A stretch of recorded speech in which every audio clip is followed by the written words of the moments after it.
The curious incident of the dog in the night time. Chapter 2. It was 7 minutes after midnight. The dog was lying on the grass in the middle of the lawn in front of Mrs. Shear's house. Its eyes were closed. It looked as if it was running on its side, the way dogs run when they think they're chasing a cat in a dream. But the dog was not running or asleep. The dog was dead. There was a garden fork sticking out of the dog. The points of the fork must have gone all the way through the dog and into the ground, because the fork hadn't fallen over. I decided that the dog was probably killed with the fork, because I couldn't see any other wounds in the dog, and I do not think you would stick a garden fork into a dog after it had died for some other reason, like cancer, for example, or a road accident. But I couldn't be certain about this. I went through Mrs. Shear's gate, closing it behind me. I walked onto her lawn and knelt beside the dog. I put my hand on the muzzle of the dog. It was still warm. The dog was called Wellington. It belonged to Mrs. Shear's, who was our friend. She lived on the opposite side of the road, 2 houses to the left. Wellington was a poodle, not one of the small poodles that have hairstyles, but a big poodle. It had curly black fur, but when you got close, you could see that the skin underneath the fur was a very pale yellow, like chicken. I stroked Wellington and wondered who had killed him and why. Chapter 3. My name is Christopher John Francis Boone. I know all the countries of the world and their capital cities, and every prime number up to 7,507. 8 years ago, when I first met Siobhan, she drew a picture of a face, and I knew that it was a sad face. Sad is what I felt when I found the dead dog. Then she drew a picture of another face, and I knew that it was a happy face. Happy is what I feel when I'm reading about the Apollo space missions, or when I'm still awake at 3 a.m. or 4 a.m. in the morning, and I can walk up and down the street and pretend that I am the only person in the whole world. Then she drew some pictures of some other sorts of faces, but I was unable to say what kind of faces they were. So I got Siobhan to draw lots of these faces on a piece of paper and write down next to them exactly what they meant. I kept the piece of paper in my pocket and took it out when I didn't understand what someone was saying. But it was very difficult to decide which of the diagrams was most like the face they were making, because people's faces move very quickly. So I tore the piece of paper up and threw it away. And now, if I don't know what someone is saying, I ask them what they mean, or I walk away. Chapter 5. I pulled the fork out of the dog and lifted him into my arms and hugged him. He was leaking blood from the fork holes. I like dogs. You always know what a dog is thinking. It has 4 moods: happy, sad, cross, and concentrating. Also, dogs are faithful, and they do not tell lies because they cannot talk. I had been hugging the dog for 4 minutes when I heard screaming.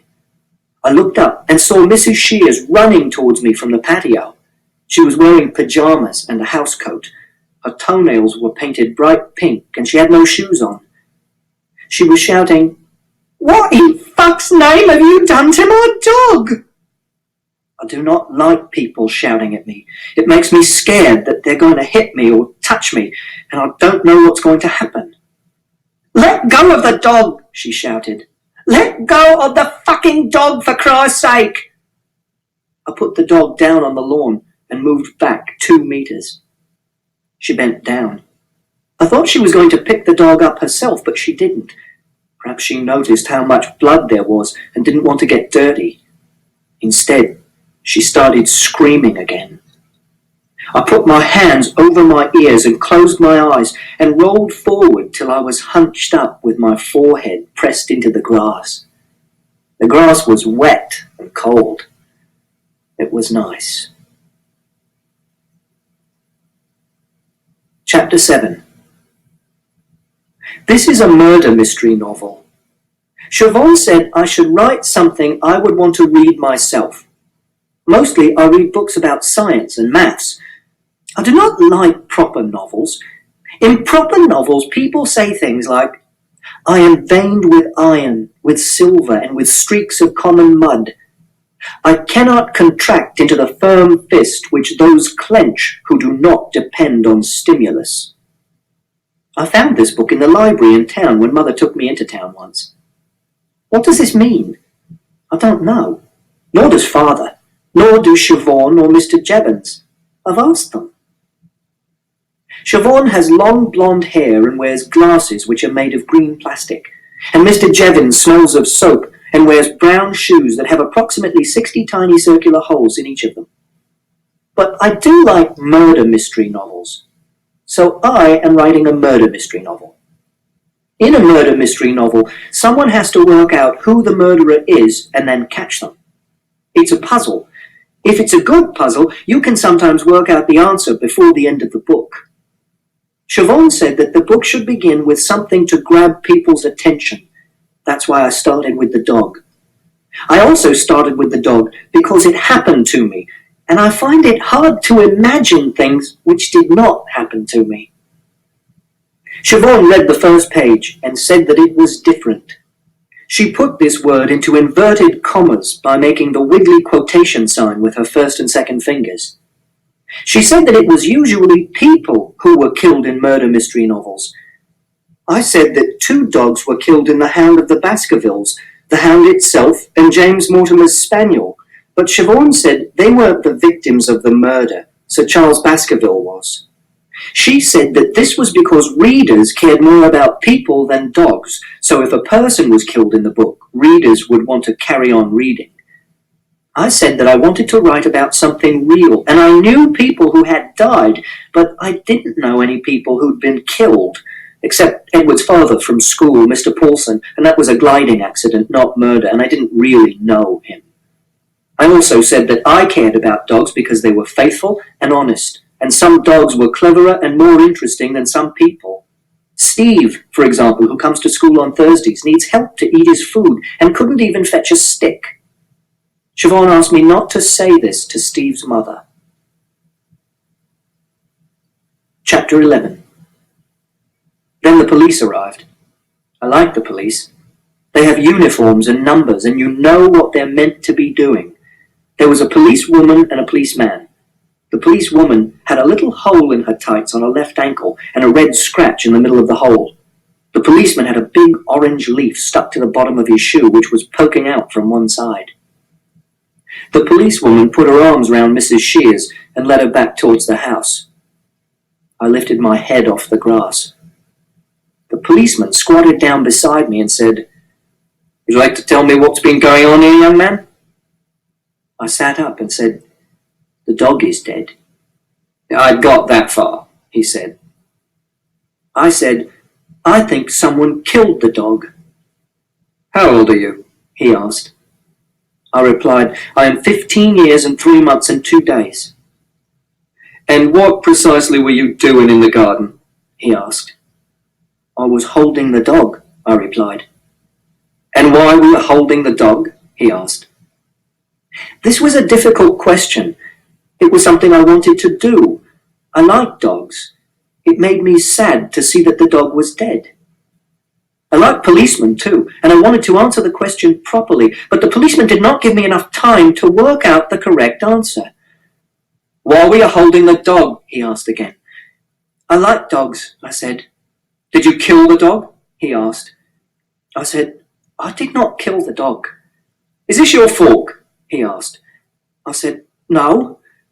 "You seem very upset about this," he said. He was asking too many questions, and he was asking them too quickly. They were stacking up in my head like loaves in the factory where Uncle Terry works. The factory is a bakery, and he operates the slicing machines. And sometimes the slicer's not working fast enough, but the bread keeps coming and there's a blockage. I sometimes think of my mind as a machine, but not always as a bread slicing machine. It makes it easier to explain to other people what's going on inside it. The policeman said, "I'm going to ask you once again, I rolled back onto the lawn and pressed my forehead to the ground again and made the noise that Father calls groaning.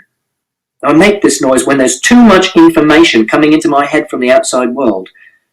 It's like when you're upset and you hold the radio against your ear and you tune it halfway between two stations so that all you get is white noise, and then you turn the volume right up so that this is all you can hear, and then you know you're safe because you cannot hear anything else. The policeman took hold of my arm and lifted me onto my feet. And I didn't like him touching me like this. And this is when I hit him. Chapter 13. This will not be a funny book. I cannot tell jokes because I do not understand them. Here is a joke as an example. It's one of Father's. His face was drawn, but the curtains were real. I know why this is meant to be funny, I asked. It's because drawn has three meanings, and they are: 1, drawn with a pencil; 2, exhausted; and 3, pulled across a window. And meaning 1 refers to both the face and the curtains. Meaning 2 refers only to the face, and meaning 3 refers only to the curtains. If I try to say the joke to myself, making the word mean the 3 different things at the same time, it is like hearing 3 different pieces of music at the same time, which is uncomfortable and confusing and not nice like white noise. It's like 3 people trying to talk to you at the same time about different things. And that is why there are no jokes in this book. Chapter 17. The policeman looked at me for a while without speaking. Then he said, "I'm arresting you for assaulting a police officer." This made me feel a lot calmer because it's what policemen say on television and in films. Then he said, "I strongly advise you to get into the back of the police car, because if you try any of that monkey business again, you little shit, I will seriously lose my rag. Is that understood?" I walked over to the police car, which was parked just outside the gate. He opened the back door and I got inside. He climbed into the driver's seat and made a call on his radio to the police woman who was still inside the house. He said, "Little bugger just had a pop at me, Kate. Can you hang with Mrs. S while I drop him off at the station? I'll get Tony to swing by and pick you up." And she said, "Sure, I'll catch you later." The policeman said, "Okie doke," and we drove off. The police car smelt of hot plastic and aftershave and takeaway chips. I watched the sky as we drove towards the town centre.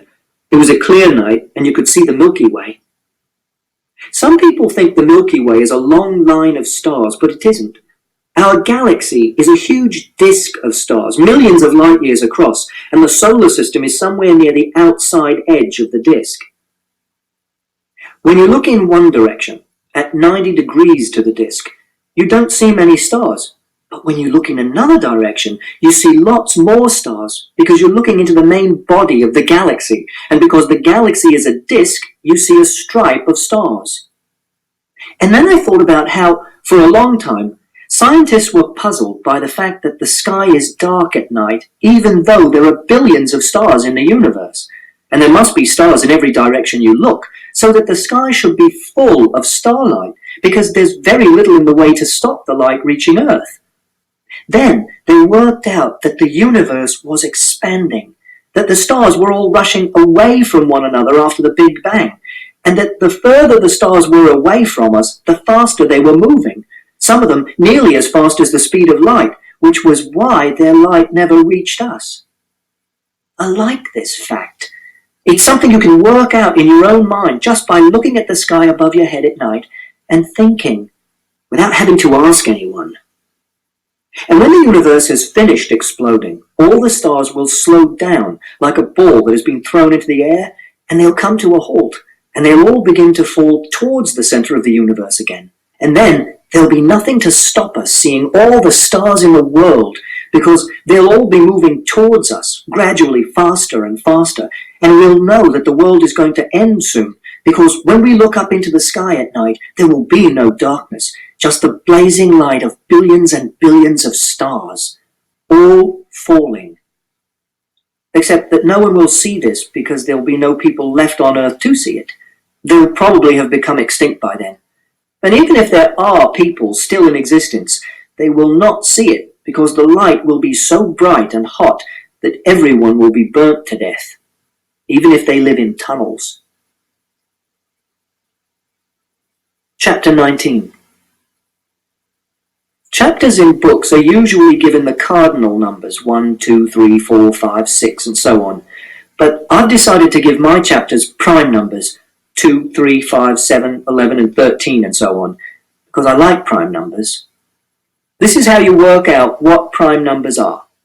First, you write down all the positive whole numbers in the world. Then, you take away all the numbers that are multiples of 2. Then, you take away all the numbers that are multiples of 3. Then you take away all the numbers that are multiples of 4 and 5 and 6 and 7 and so on. The numbers that are left are the prime numbers.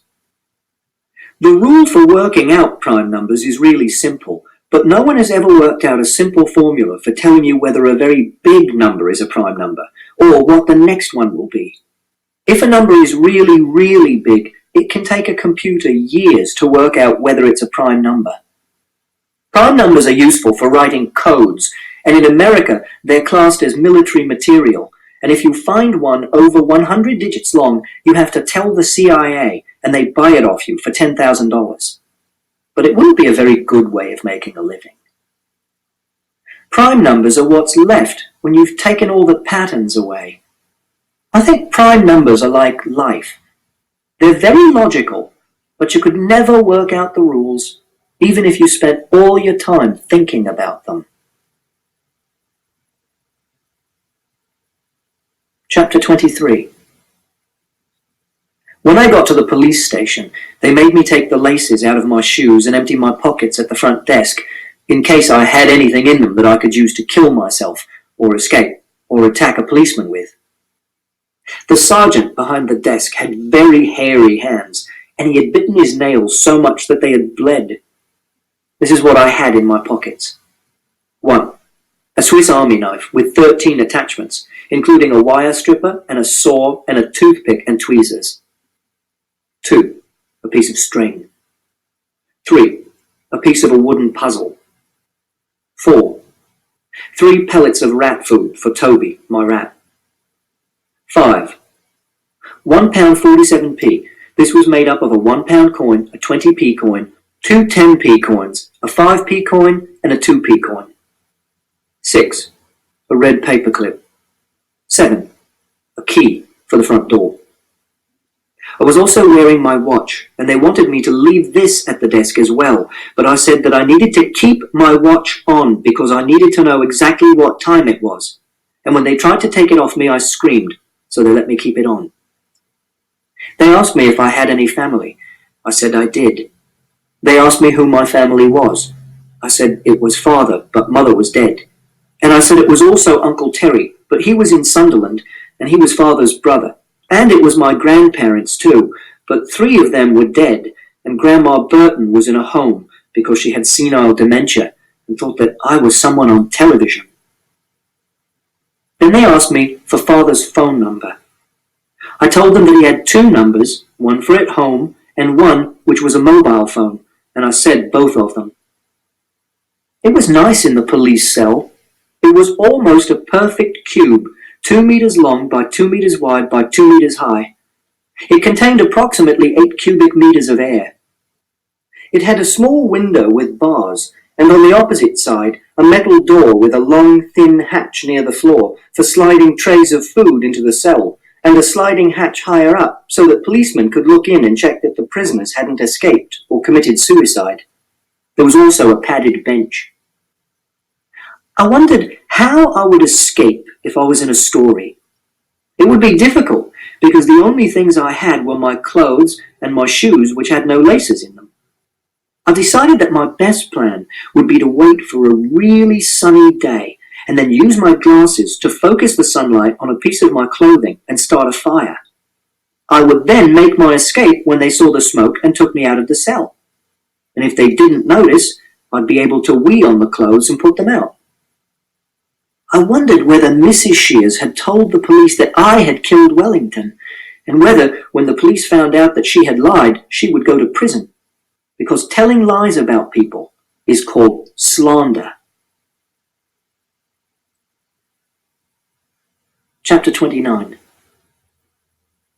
I find people confusing. This is for two main reasons. The first main reason is that people do a lot of talking without using any words. Siobhan says that if you raise one eyebrow, it can mean lots of different things. It can mean, I want to do sex with you. And it can also mean, I think that what you just said was very stupid. Siobhan also says that if you close your mouth and breathe out loudly through your nose, it can mean that you're relaxed, or that you're bored, or that you're angry. And it all depends on how much air comes out of your nose and how fast, and what shape your mouth is in when you do it, and how you were sitting, and what you said just before, and hundreds of other things which are too complicated to work out in a few seconds. The second main reason is that people often talk using metaphors. These are examples of metaphors. I laughed my socks off. He was the apple of her eye. They had a skeleton in the cupboard. We had a real pig of a day. The dog was stone dead. The word metaphor means carrying something from one place to another, and it comes from the Greek words meta, which means from one place to another, and pherein, which means to carry. And it's when you describe something by using a word for something that it isn't. This means that the word metaphor is a metaphor. I think it should be called a lie, because a pig is not like a day, and people do not have skeletons in their cupboards. And when I try and make a picture of the phrase in my head, it just confuses me, because imagining an apple in someone's eye doesn't have anything to do with liking someone a lot, and it makes you forget what the person was talking about. My name is a metaphor. It means carrying Christ, and it comes from the Greek words Christos, which means Jesus Christ, and pherein, and it was the name given to Saint Christopher because he carried Jesus Christ across a river. This makes you wonder what he was called before he carried Christ across the river. But he wasn't called anything, because this is an apocryphal story, which means that it's a lie too. Mother used to say it meant that Christopher was a nice name because it was a story about being kind and helpful. But I don't want my name to mean a story about being kind and helpful. I want my name to mean me. Chapter 31. It was 1:12 a.m. when Father arrived at the police station.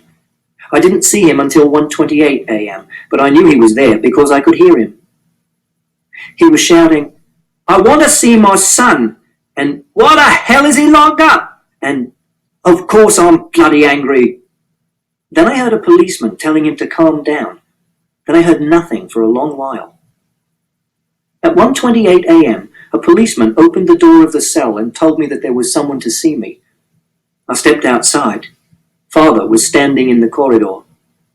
He held up his right hand and spread his fingers out in a fan. I held up my left hand and spread my fingers out in a fan, and we made our fingers and thumbs touch each other. We do this because sometimes Father wants to give me a hug, but I don't like hugging people, so we do this instead, and it means that he loves me.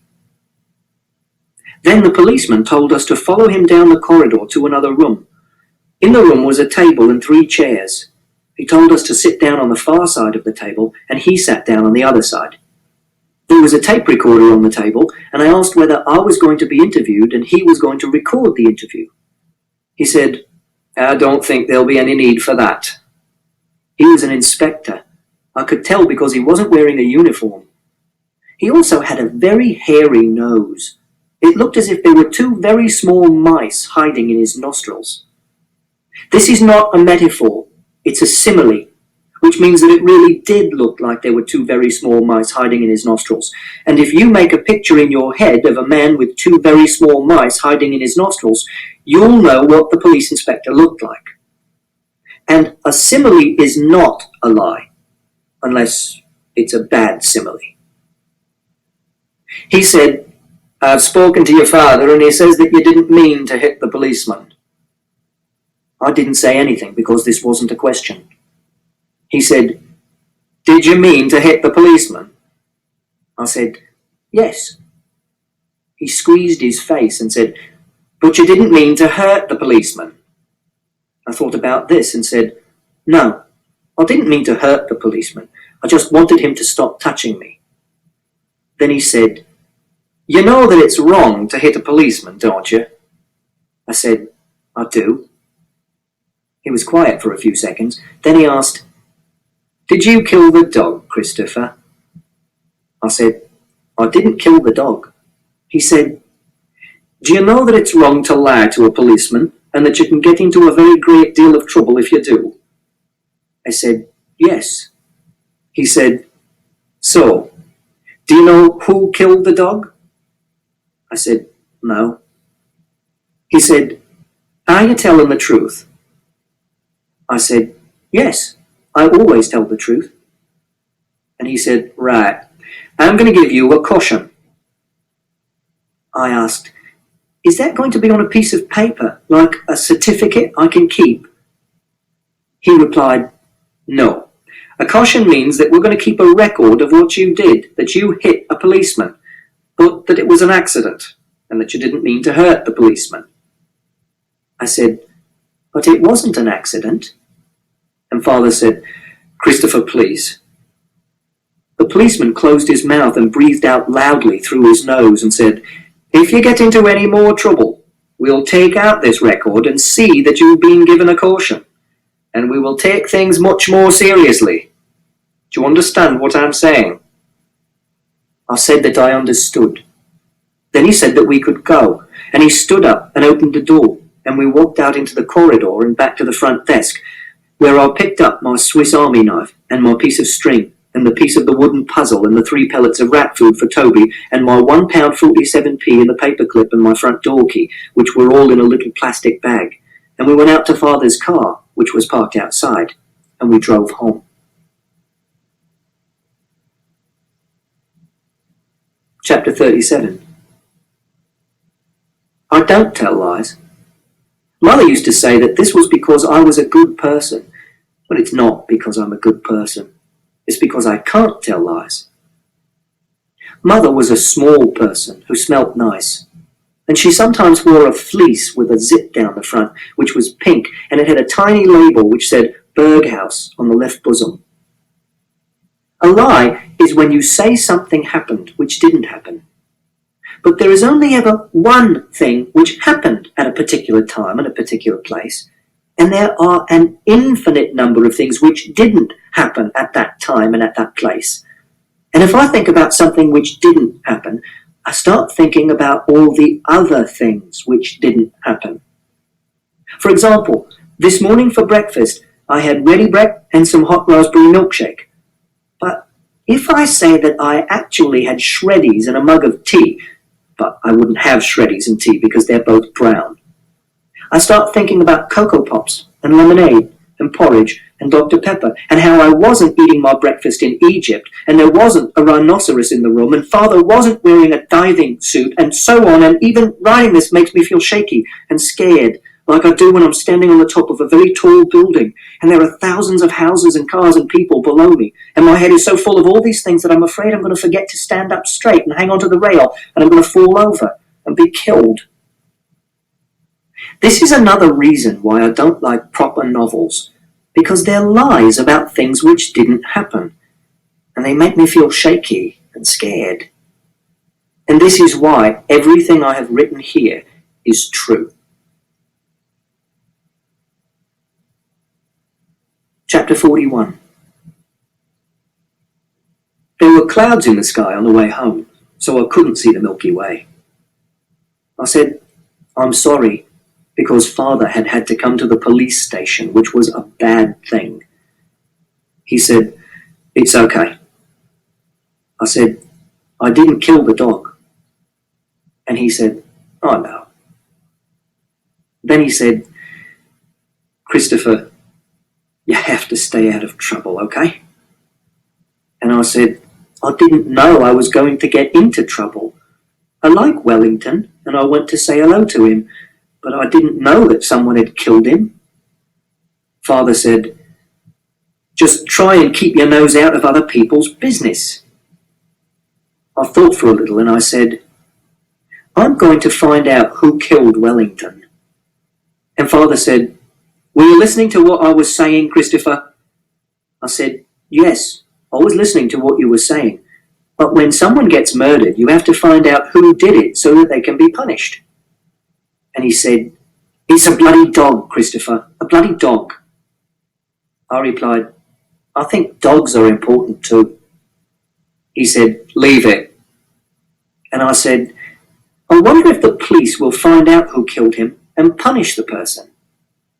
Then Father banged the steering wheel with his fist, and the car weaved a little bit across the dotted line in the middle of the road, and he said, I said leave it, for God's sake. I could tell that he was angry because he was shouting, and I didn't want to make him angry, so I didn't say anything else until we got home. When we came in through the front door, I went into the kitchen and I got a carrot for Toby, and I went upstairs and I shut the door of my room and I let Toby out and gave him the carrot. Then I turned my computer on and played 76 games of Minesweeper and did the expert version in 102 seconds, which was only 3 seconds off my best time, which was 99 seconds. At 2:07 a.m., I decided that I wanted a drink of orange squash before I brushed my teeth and got into bed, so I went downstairs to the kitchen. Father was sitting on the sofa, watching snooker on the television and drinking whiskey. There were tears coming out of his eyes. I asked, are you sad about Wellington? He looked at me for a long time and sucked air in through his nose. Then he said, yes, Christopher, you could say that. You could very well say that. I decided to leave him alone because when I'm sad, I want to be left alone. So I didn't say anything else. I just went into the kitchen and made my orange squash and took it back upstairs to my room. Chapter 43. Mother died 2 years ago. I came home from school one day and no one answered the door, so I went and found the secret key that we keep under a flower pot behind the kitchen door. I let myself into the house and carried on making the Airfix Sherman tank model I was building. An hour and a half later, Father came home from work. He runs a business and he does heating maintenance and boiler repair with a man called Rodri, who's his employee. He knocked on the door of my room and opened it and asked whether I had seen Mother. I said that I hadn't seen her, and he went downstairs and started making some phone calls. I didn't hear what he said. Then he came up to my room and said he had to go out for a while and he wasn't sure how long he'd be. He said that if I needed anything, I should call him on his mobile phone. He was away for 2.5 hours. When he came back, I went downstairs. He was sitting in the kitchen, staring out of the back window, down the garden to the pond and the corrugated iron fence, and the top of the tower of the church on Mansted Street, which looks like a castle because it's Norman. Father said, I'm afraid you won't be seeing your mother for a while. He didn't look at me when he said this. He kept on looking through the window.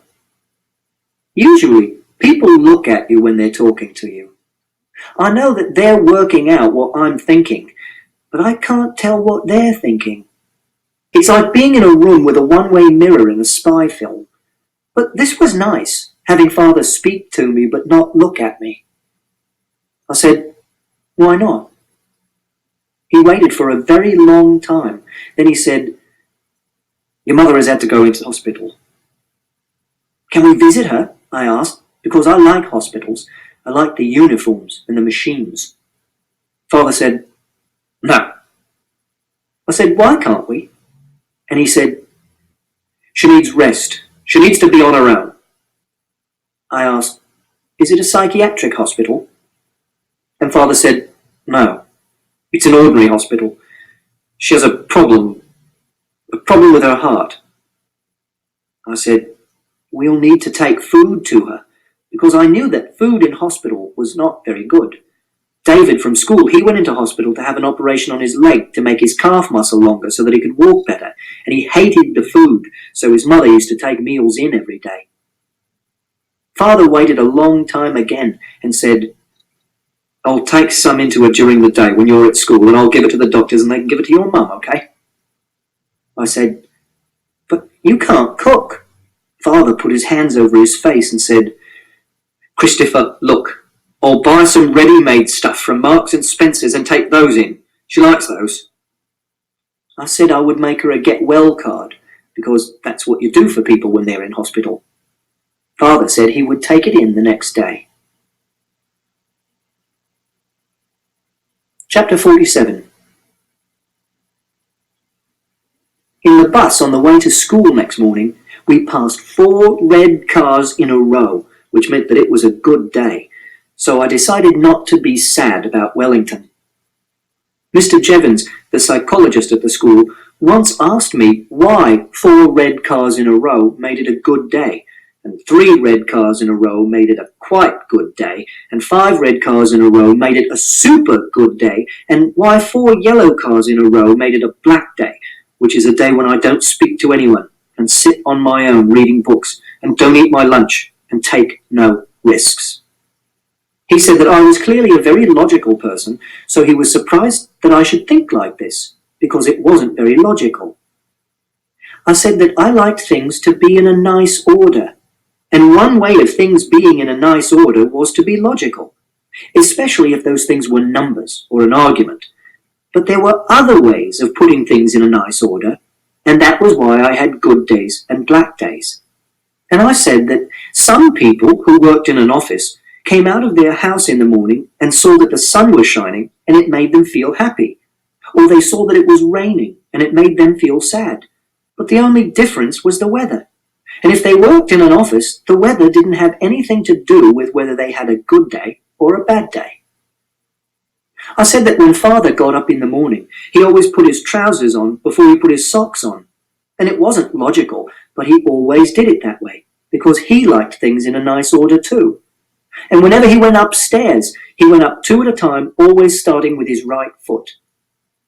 Mr. Jevons said that I was a very clever boy. I said that I wasn't clever. I was just noticing how things were, and that wasn't clever. That was just being observant. Being clever was when you looked at how things were and used the evidence to work out something new, like the universe expanding, or who committed a murder. Or if you see someone's name and you give each letter a value from 1 to 26, A equals 1, B equals 2, etc., and you add the numbers up in your head and you find that it makes a prime number, like Jesus Christ, 151, or Scooby-Doo, 113, or Sherlock Holmes, 163, or Dr. Watson, 167. Mr. Jevons asked me whether this made me feel safe, having things always in a nice order, and I said it did. Then he asked me if I didn't like things changing, and I said I wouldn't mind things changing if I became an astronaut, for example, which is one of the biggest changes you can imagine, apart from becoming a girl or dying. He asked whether I wanted to become an astronaut, and I said I did. He said that it was very difficult to become an astronaut.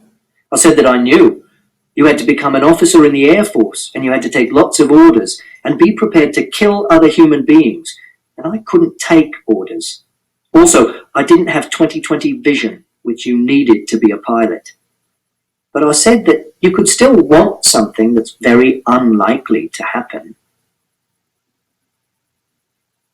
Terry, who is the older brother of Francis, who is at the school, said I would only ever get a job collecting supermarket trolleys or cleaning out donkey shit at an animal sanctuary, and they didn't let spazzers drive rockets that cost billions of pounds. When I told this to Father, he said that Terry was jealous of my being cleverer than him, which was a stupid thing to think, because we weren't in a competition. But Terry is stupid, so quod erat demonstrandum, which is Latin for which is the thing that was going to be proved, which means thus it is proved. I'm not a spazzer, which means spastic, not like Francis, who is a spazzer. And even though I probably won't become an astronaut, I am going to go to university and study mathematics, or physics and mathematics, which is a joint honour school, because I like mathematics and physics and I'm very good at them. But Terry won't go to university. Father says Terry is most likely to wind up in prison. Terry has a tattoo on his arm of a heart shape with a knife through the middle of it.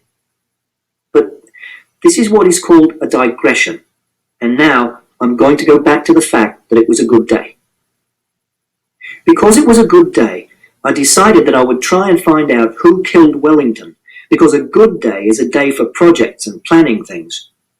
When I said this to Siobhan, she said, "Well, we're meant to be writing stories today, so why don't you write about finding Wellington and going to the police station?"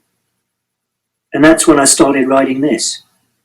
And Siobhan said that she'd help with the spelling and the grammar and the footnotes.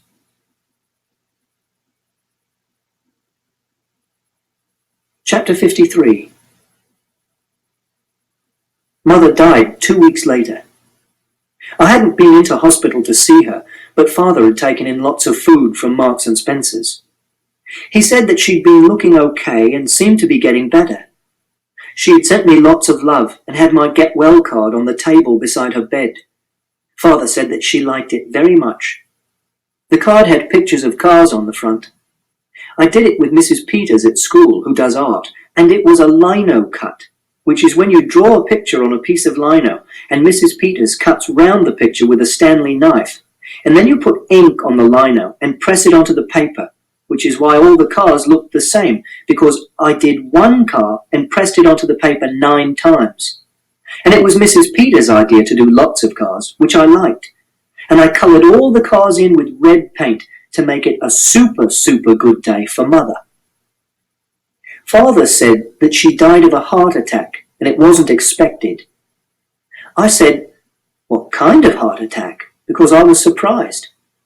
Mother was only 38 years old, and heart attacks usually happen to older people, and Mother was very active and rode a bicycle and ate food which was healthy and high in fibre and low in saturated fat, like chicken and vegetables and muesli.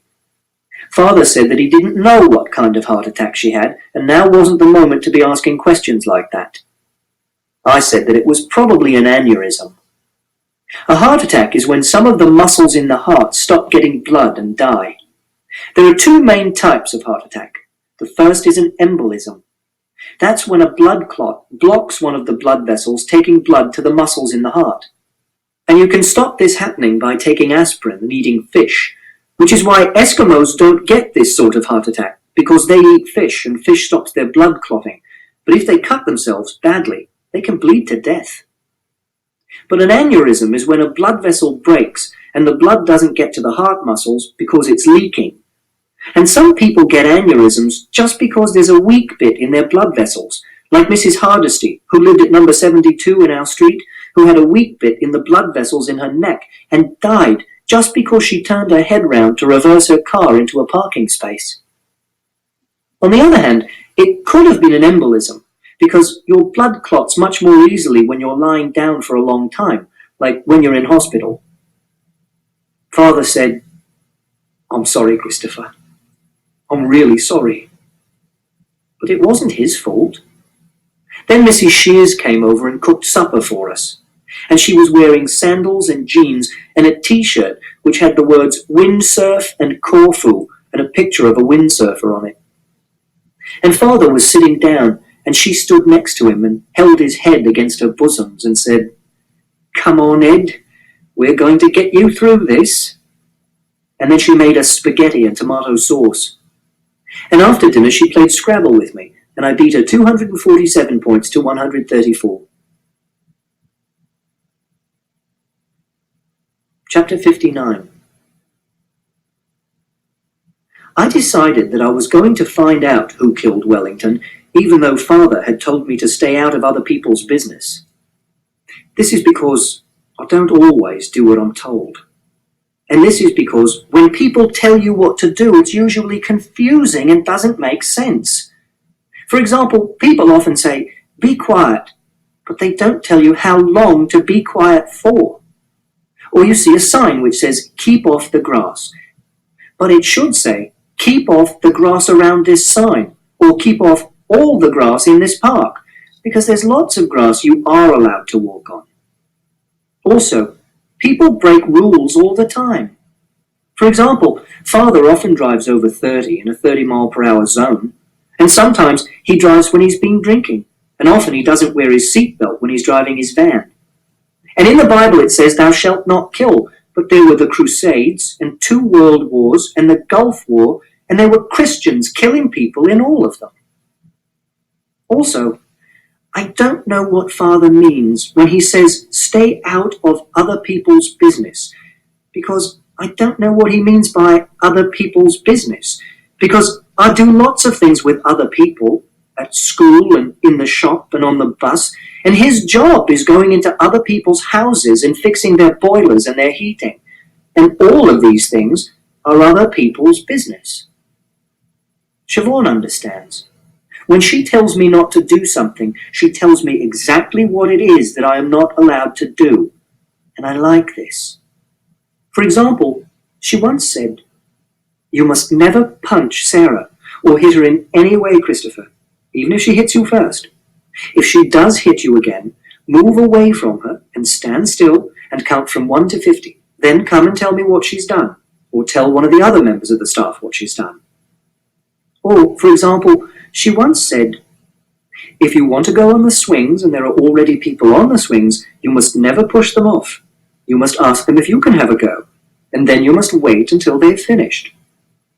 But when other people tell you what you can't do, they don't do it like this. So I decide for myself what I'm going to do and what I'm not going to do.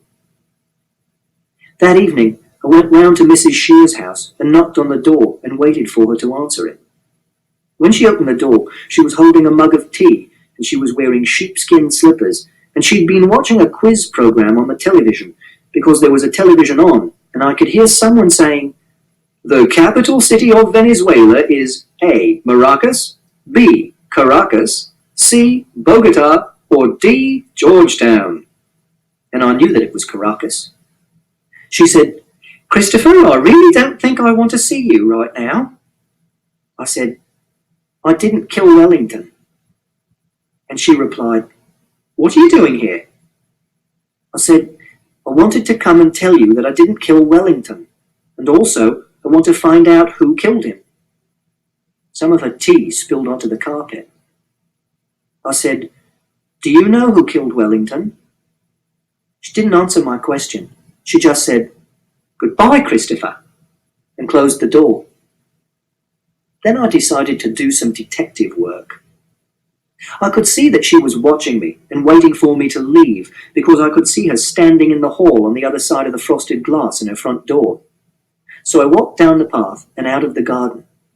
Then I turned round and saw that she wasn't standing in her hall any longer. I made sure that there was no one watching and climbed over the wall and walked down the side of the house into her back garden to the shed where she kept all her gardening tools.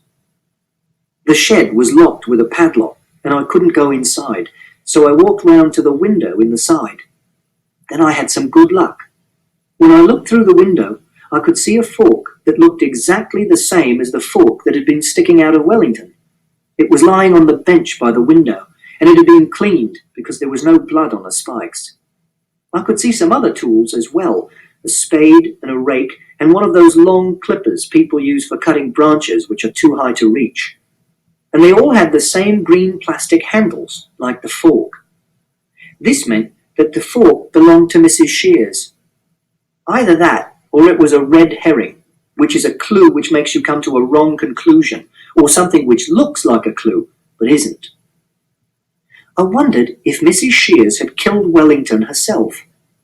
But if she had killed Wellington herself, why did she come out of the house shouting, "What in fuck's name have you done to my dog?" I thought that Mrs. Shears probably didn't kill Wellington, but whoever had killed him had probably killed him with Mrs. Shears' fork. And the shed was locked.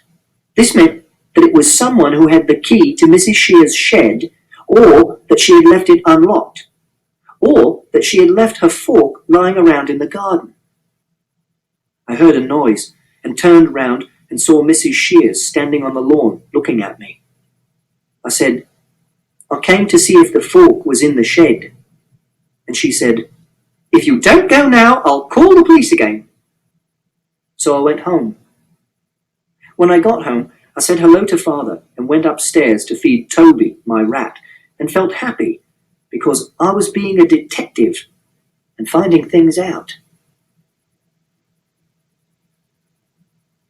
Chapter 61. Mrs. Forbes at school said that when Mother died, she had gone to heaven. That was because Mrs. Forbes is very old and she believes in heaven. And she wears tracksuit trousers because she says they're more comfortable than normal trousers. And one of her legs is very slightly shorter than the other one because of an accident on a motorbike. But when Mother died, she didn't go to heaven because heaven doesn't exist. Mrs. Peters' husband is a vicar called the Reverend Peters, and he comes to our school sometime to talk to us. And I asked him where heaven was, and he said, "It's not in our universe, it's another kind of place altogether." The Reverend Peters makes a funny ticking noise with his tongue sometimes when he's thinking, and he smokes cigarettes, and you can smell them on his breath, and I don't like this. I said that there wasn't anything outside the universe, and there wasn't another kind of place altogether. Except that there might be if you went through a black hole. But a black hole is what is called a singularity, which means it's impossible to find out what's on the other side, because the gravity of a black hole is so big that even electromagnetic waves like light can't get out of it, and electromagnetic waves are how we get information about things which are far away. And if heaven was on the other side of a black hole, dead people would have to be fired into space on rockets to get there. And they aren't, or people would notice. I think people believe in heaven because they don't like to think of the idea of dying, because they want to carry on living, and they don't like the idea that other people will move into their house and put their things into the rubbish. The Reverend Peters said, "Well, when I say that heaven is outside the universe, it's really just a manner of speaking. I suppose what it really means is that they're with God." And I replied, "But where is God?" And the Reverend Peters said that we should talk about this on another day when he had more time. What actually happens when you die is that your brain stops working and your body rots, like Rabbit did when he died, and we buried him in the earth at the bottom of the garden. And all his molecules were broken down into other molecules, and they went into the earth and were eaten by worms and went into the plants. And if we go and dig in the same place in 10 years, there'll be nothing except his skeleton left. And in 1,000 years, even his skeleton will be gone. But that's all right, because he's a part of the flowers and the apple tree and the hawthorn bush now. When people die, they're sometimes put into coffins, which means that they don't mix with the earth for a very long time, until the wood of the coffin rots. But Mother was cremated. This means that she was put into a coffin and burnt and ground up and turned into ash and smoke. I don't know what happens to the ash, and I couldn't ask at the crematorium because I didn't go to the funeral. But the smoke goes out of the chimney and into the air, and sometimes I look up into the sky and I think that there are molecules of Mother up there, or in the clouds over Africa, or the Antarctic, or coming down as rain in the rainforests in Brazil, or in snow somewhere.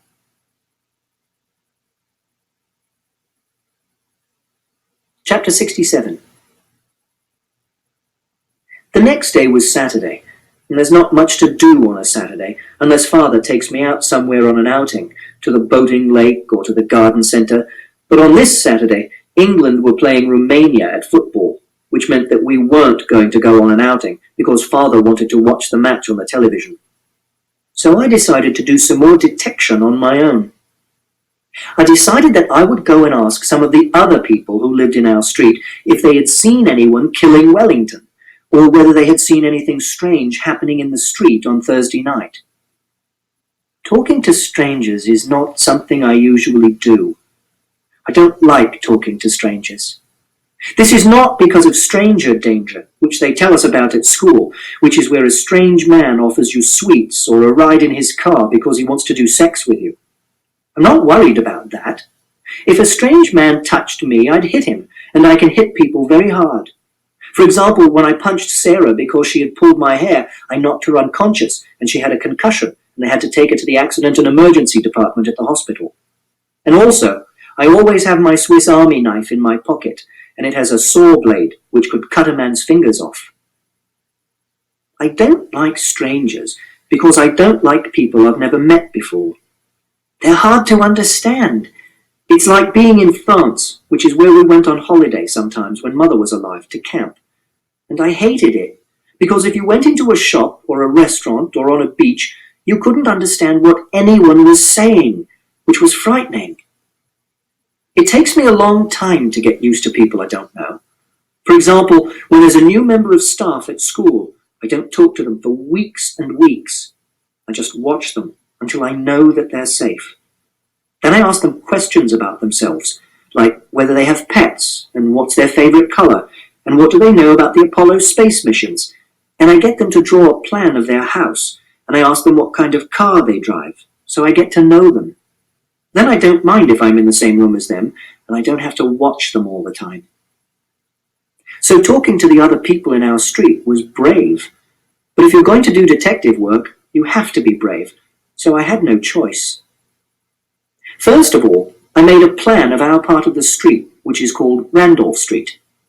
Then I made sure I had my Swiss Army knife in my pocket, and I went out and knocked on the door of number 40, which is opposite Mrs. Shear's house, which means that they were most likely to have seen something.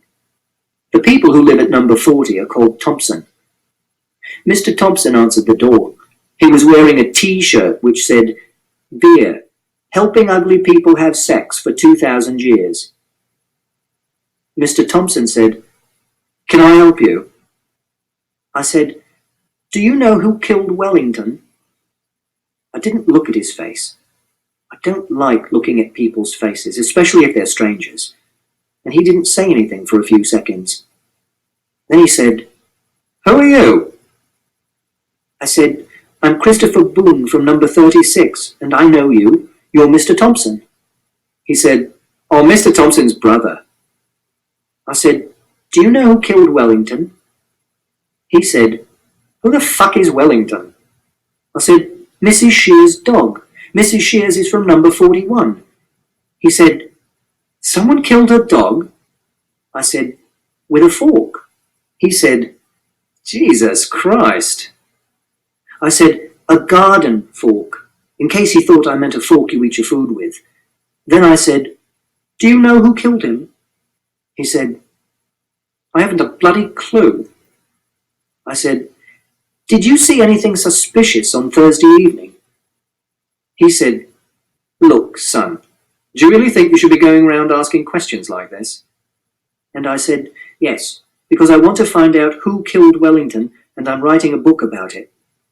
And he said, "Well, I was in Colchester on Thursday, so you're asking the wrong bloke." I said, "Thank you," and I walked away. There was no answer at house number 42. I had seen the people who lived at house number 44, but I didn't know what their names were. They were black people, and they were a man and a lady with 2 children, a boy and a girl. The lady answered the door.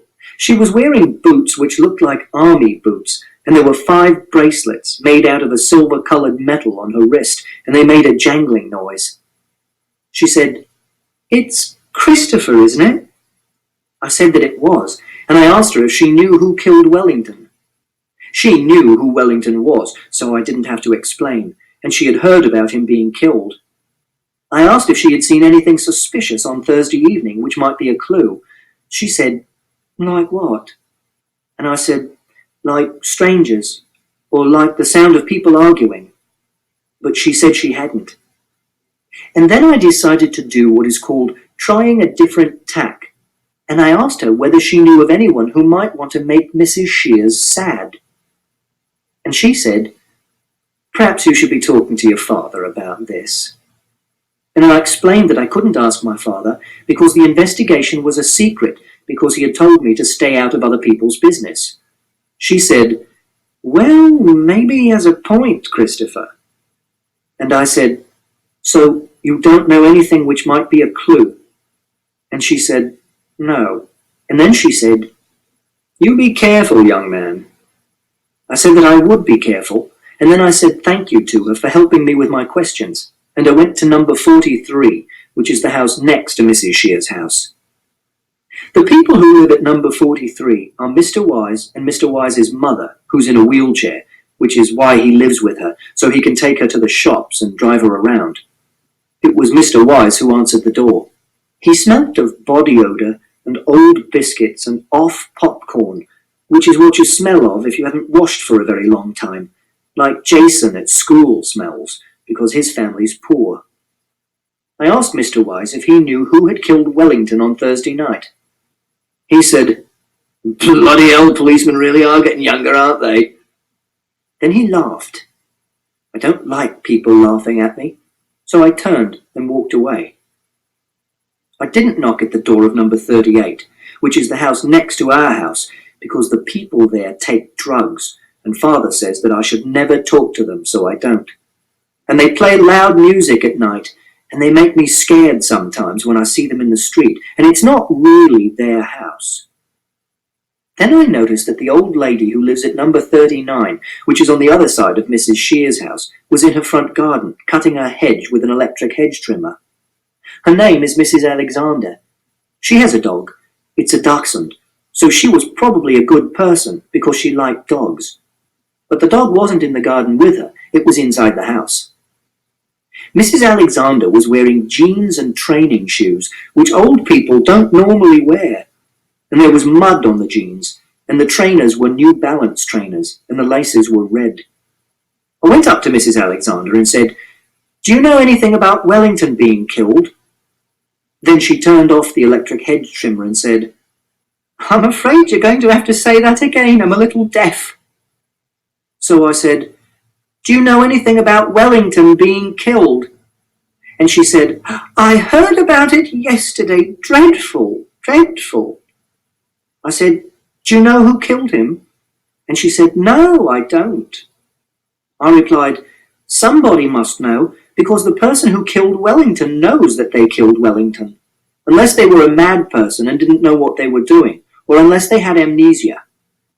And she said, "Well, I suppose you're probably right." I said, "Thank you for helping me with my investigation." And she said, "You're Christopher, aren't you?" I said, "Yes, I live at number 36.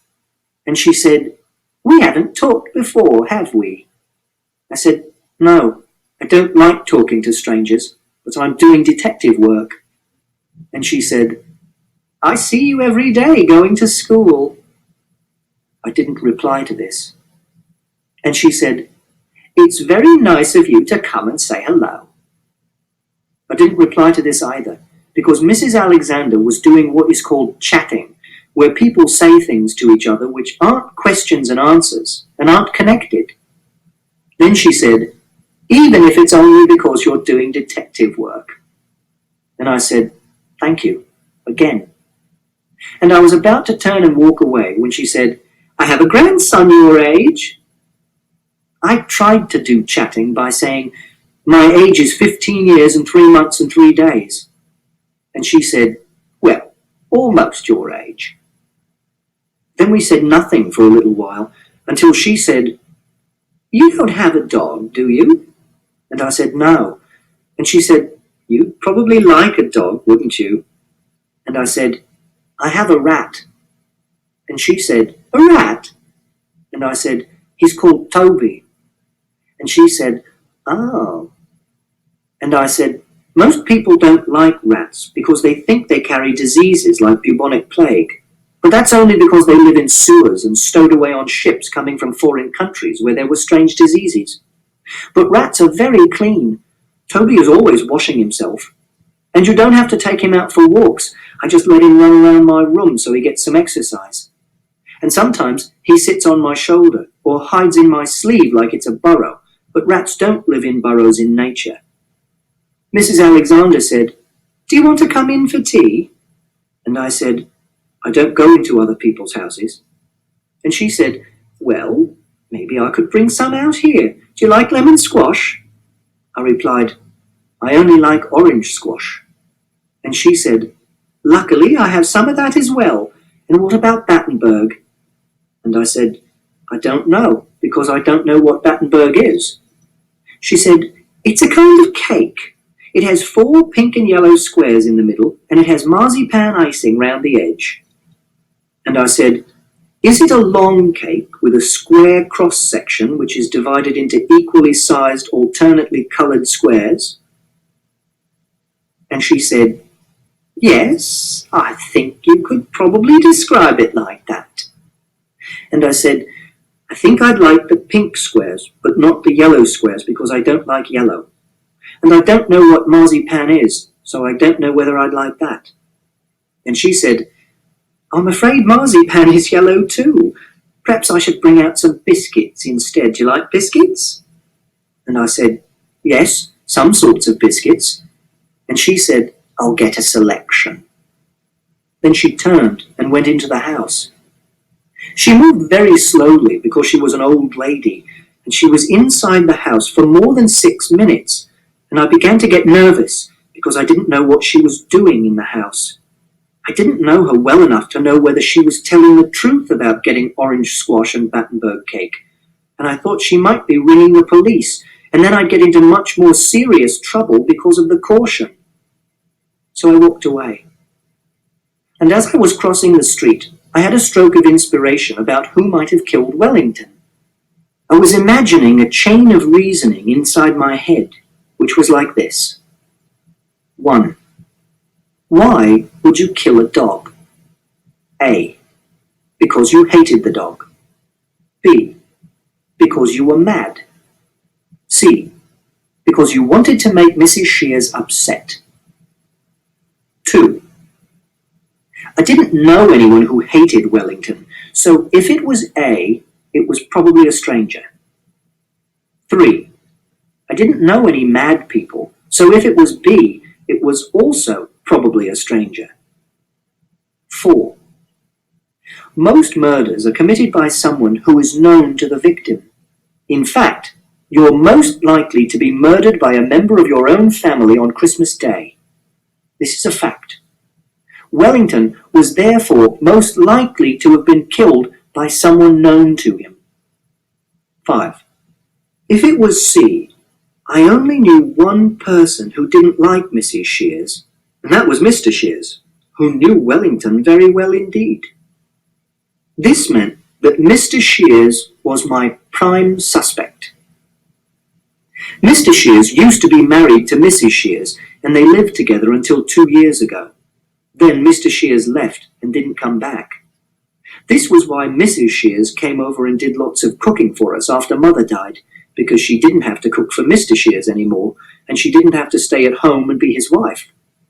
And also, Father said that she needed company and didn't want to be on her own.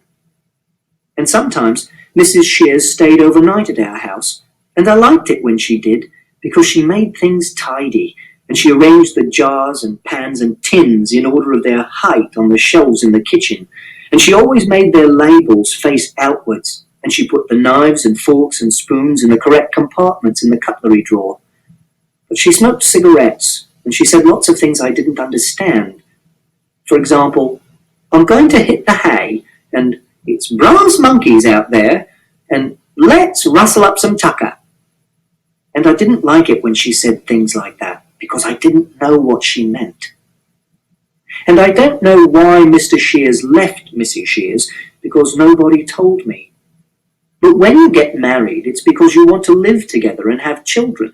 And if you get married in a church, you have to promise that you'll stay together until death do us part. And if you don't want to live together, you have to get divorced.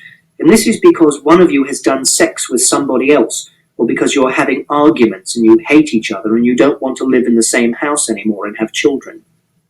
And Mr. Shears didn't want to live in the same house as Mrs. Shears anymore, so he probably hated her, and he might have come back and killed her dog to make her sad. I decided to try and find out more about Mr. Shears. Chapter 71.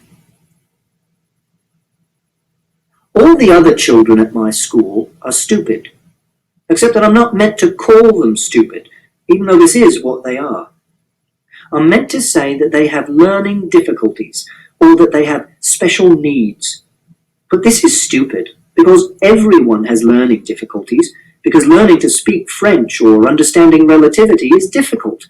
And also, everyone has special needs, like Father, who has to carry a little packet of artificial sweetening tablets around with him to put in his coffee to stop him getting fat. Or Mrs. Peters, who wears a beige-coloured hearing aid. Or Siobhan, who has glasses so thick that they give you a headache if you borrow them. And none of these people are special needs, even if they have special needs.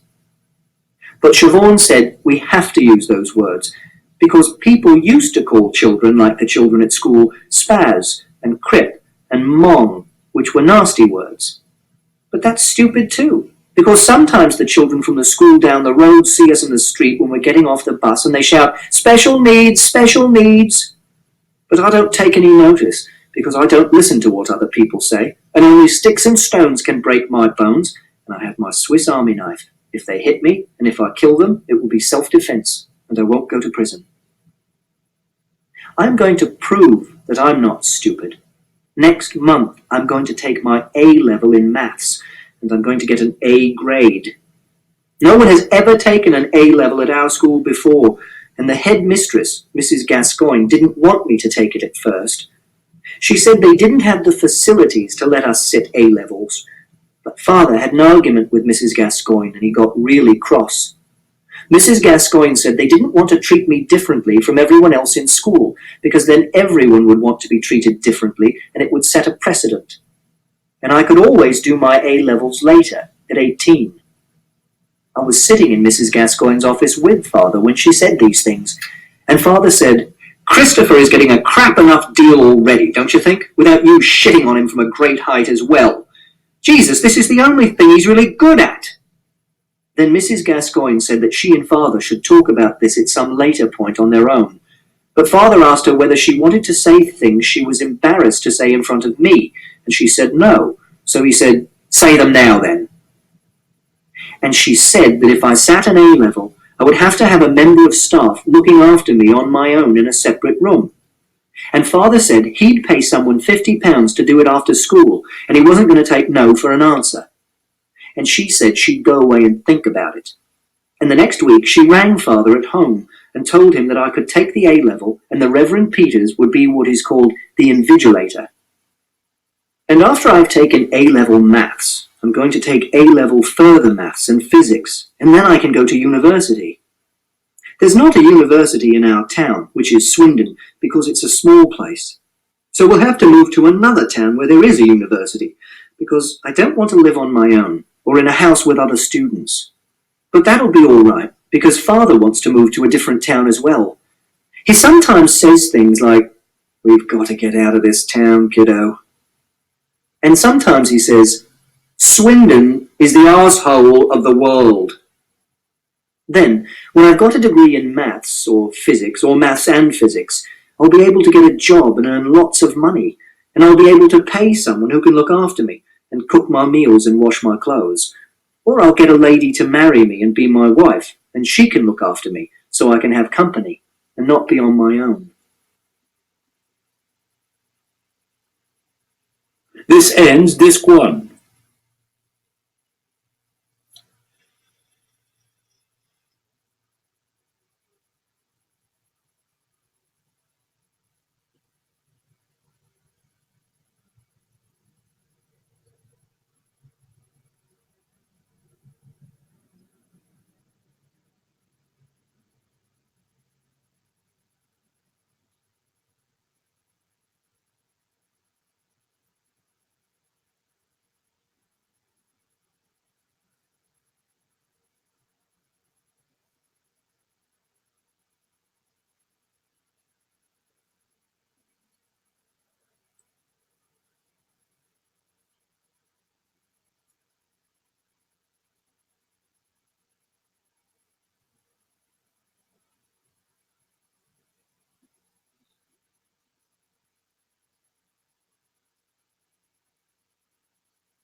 Chapter 73. I used to think that mother and father might get divorced. That was because they had lots of arguments, and sometimes they hated each other. This was because of the stress of looking after someone who has behavioral problems, like I have. I used to have lots of behavioral problems, but I don't have so many now because I'm more grown up and I can take decisions for myself and do things on my own, like going out of the house and buying things at the shop at the end of the road. These are some of my behavioral problems. A. Not talking to people for a long time. Once I didn't talk to anyone for 5 weeks. B.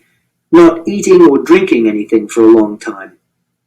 When I was 6, Mother used to get me to drink strawberry-flavoured slimming meals out of a measuring jug, and we'd have competitions to see how fast I could drink a quarter of a litre. C. Not liking being touched. D. Screaming when I'm angry or confused. E. Not liking being in really small places with other people. F. Smashing things when I'm angry or confused. G. Groaning. H. Not liking yellow things or brown things and refusing to touch yellow things or brown things. I. Refusing to use my toothbrush if anyone else has touched it. J. Not eating food if different sorts of food are touching each other. K. Not noticing that people are angry with me. L. Not smiling. M. Saying things that other people think are rude. People say that you always have to tell the truth, but they do not mean this, because you're not allowed to tell old people that they're old, and you're not allowed to tell people if they smell funny, or if a grown-up has made a fart. And you're not allowed to say, I don't like you, unless that person has been horrible to you. N. Doing stupid things. Stupid things are things like emptying a jar of peanut butter onto the table in the kitchen and making it level with a knife so that it covers all the table right to the edges, or burning things on the gas stove to see what will happen to them, like my shoes, or silver foil, or sugar. O. Hitting other people.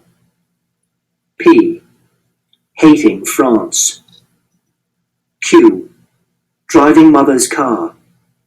I only did this once by borrowing the keys when she went into town on the bus, and I hadn't driven a car before, and I was 8 years old and 5 months, so I drove it into the wall, and the car isn't there anymore because mother's dead. R.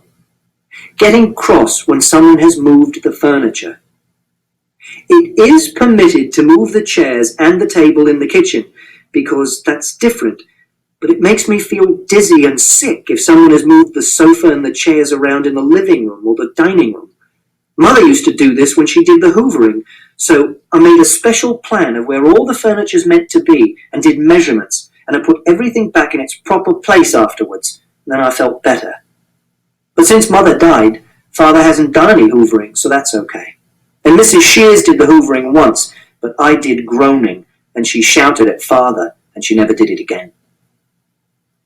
Sometimes these things would make Mother and Father really angry, and they'd shout at me, or they'd shout at each other. Sometimes Father would say, Christopher, if you do not behave, I swear I shall knock the living daylights out of you.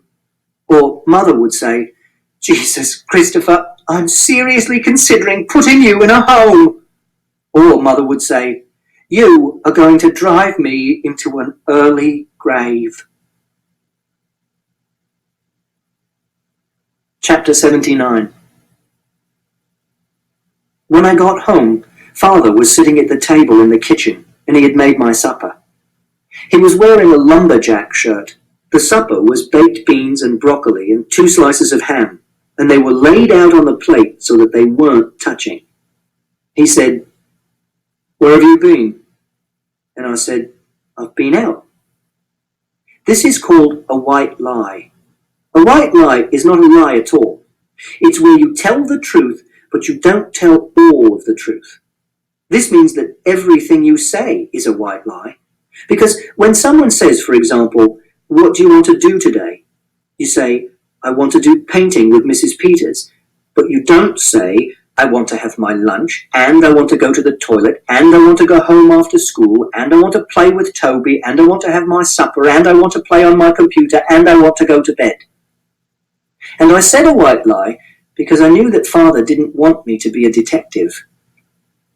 Father said, "I've just had a phone call from Mrs. Shears." I started eating my baked beans and broccoli and 2 slices of ham. Then Father asked, "What the hell were you doing poking around her garden?" I said, "I was doing detective work trying to find out who killed Wellington." Father replied, "How many times do I have to tell you, Christopher?" The baked beans and the broccoli and the ham were cold, but I didn't mind this. I eat very slowly, so my food is nearly always cold. Father said, "I told you to keep your nose out of other people's business." I said, "I think Mr. Shears probably killed Wellington."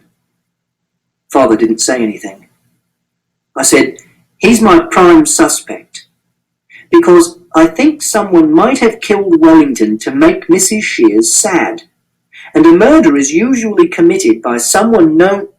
Father banged the table with his fist really hard, so that the plates and his knife and fork jumped around, and my ham jumped sideways so that it touched the broccoli, so I couldn't eat the ham or the broccoli anymore. Then he shouted, "I will not have that man's name mentioned in my house." I asked, "Why not?" And he said, "That man is evil." And I said, "Does that mean he might have killed Wellington?" Father put his head in his hands and said, "Jesus wept." I could see that Father was angry with me, so I said, "I know you told me not to get involved in other people's business, but Mrs. Shears is a friend of ours." And Father said, "Well, she's not a friend anymore." And I asked, "Why not?" And Father said, "Okay, Christopher, I am going to say this for the last and final time. I will not tell you again. Look at me when I'm talking to you, for God's sake. Look at me. You are not to go asking Mrs. Shears about who killed that bloody dog. You are not to go asking anyone about who killed that bloody dog. You are not to go trespassing in other people's gardens. You are to stop this ridiculous bloody detective game right now." I didn't say anything. Father said, "I'm going to make you promise, Christopher. And you know what it means when I make you promise." I did know what it meant when you say you promise something. You have to say that you will never do something again, and then you must never do it, because that would make the promise a lie. I said, "I know." Father said, "Promise me you will stop doing these things. Promise me that you will give up this ridiculous game right now. Okay?" I said, "I promise." Chapter 83. I think I would make a very good astronaut. To be a good astronaut, you have to be intelligent, and I'm intelligent. You also have to understand how machines work, and I'm good at understanding how machines work. You also have to be someone who would like being on their own in a tiny spacecraft thousands and thousands of miles away from the surface of the Earth and not panic or get claustrophobia or homesick or insane. And I really like little spaces, so long as there's no one else in them with me. Sometimes, when I want to be on my own, I get into the airing cupboard in the bathroom and slide in beside the boiler and pull the door closed behind me and sit there and think for hours, and it makes me feel very calm. So I would have to be an astronaut on my own, or have my own part of the spacecraft which no one else could come into. And also, there are no yellow things or brown things in a spacecraft, so that would be okay too. And I would have to talk to other people from Mission Control, but we'd do that through a radio link-up and a TV monitor, so they wouldn't be like real people who are strangers, but it would be like playing a computer game. And I wouldn't be homesick at all, because I'd be surrounded by lots of the things I like, which are machines and computers and outer space. And I'd be able to look out of a little window in the spacecraft and know that there was no one else near me for thousands and thousands of miles, which is what I sometimes pretend at night in the summer when I go and lie on the lawn and look up at the sky, and I put my hands round the sides of my face so that I can't see the fence and the chimney and the washing line, and I can pretend I'm in space. And all I could see would be stars. And stars are the places where the molecules that life is made of were constructed billions of years ago. For example, all the iron in your blood which stops you being anemic was made in a star. And I would like it if I could take Toby with me into space, and that might be allowed, because they sometimes do take animals into space for experiments. So if I could think of a good experiment you could do with a rat that didn't hurt the rat, I could make them let me take Toby. But if they didn't let me, I'd still go, because it would be a dream come true. Chapter 89. The next day at school, I told Siobhan that Father had told me I couldn't do any more detecting, which meant that the book was finished. I showed her the pages I had written so far, with the diagram of the universe and the map of the street and the prime numbers, and she said that it didn't matter. She said the book was really good as it was, and that I should be very proud of having written a book at all, even if it was quite short. And there were some very good books which were very short, like Heart of Darkness, which was by Conrad. But I said that it wasn't a proper book, because it didn't have a proper ending, because I never found out who killed Wellington, so the murderer was still at large. And she said that was like life, and not all murders were solved, and not all murderers were caught, like Jack the Ripper. I said I didn't like the idea that the murderer was still at large. I said I didn't like to think that the person who killed Wellington could be living somewhere nearby, and I might meet him when I went out for a walk at night, and this was possible, because a murder was usually committed by a person who was known to the victim. Then I said, Father said I was never to mention Mr. Shear's name in our house again, and that he was an evil man, and maybe that meant he was the person who killed Wellington. And she said, perhaps your father just doesn't like Mr. Shears very much. And I asked, why? And she said, I don't know, Christopher. I don't know because I don't know anything about Mr. Shears. I said, Mr. Shears used to be married to Mrs. Shears, and he left her, like in a divorce. But I don't know if they were actually divorced. And Siobhan said, well, Mrs. Shears is a friend of yours, isn't she? A friend of you and your father.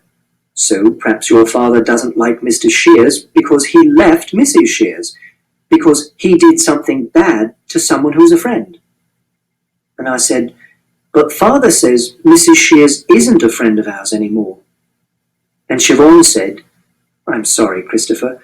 I wish I could answer all these questions, but I simply don't know. Then the bell went for the end of school. The next day, I saw 4 yellow cars in a row on the way to school, which made it a black day. So I didn't eat anything at lunch, and I sat in the corner of the room all day and read my A-level maths course book. And the next day, too, I saw 4 yellow cars in a row on the way to school, which made it another black day, too.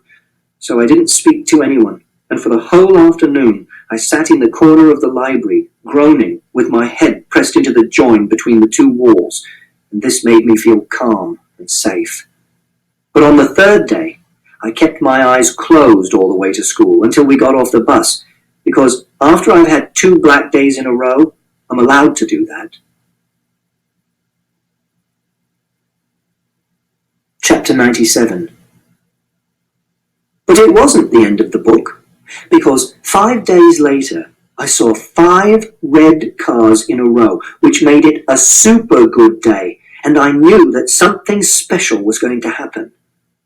Nothing special happened at school, so I knew that something special was going to happen after school. And when I got home, I went down to the shop at the end of our road to buy some licorice laces and a Milky Bar with my pocket money. And when I bought my licorice laces and a Milky Bar, I turned round and saw Mrs. Alexander, the old lady from number 39, who was in the shop as well. She wasn't wearing jeans now. She was wearing a dress like a normal old lady, and she smelt of cooking. She said, "What happened to you the other day?" I asked, "Which day?" And she said, "I came out again and you'd gone. I had to eat all the biscuits myself." I said, "I went away." And she said, "I gathered that." I said, "I thought you might ring the police."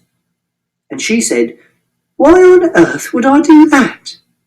And I said, "Because I was poking my nose into other people's business, and Father said I shouldn't investigate who killed Wellington, and a policeman gave me a caution, and if I get into trouble again, it will be a lot worse because of the caution." Then the Indian lady behind the counter said to Mrs. Alexander, "Can I help you?" And Mrs. Alexander said she'd like a pint of milk and a packet of Jaffa cakes, and I went out of the shop. When I was outside the shop, I saw that Mrs. Alexander's dachshund was sitting on the pavement.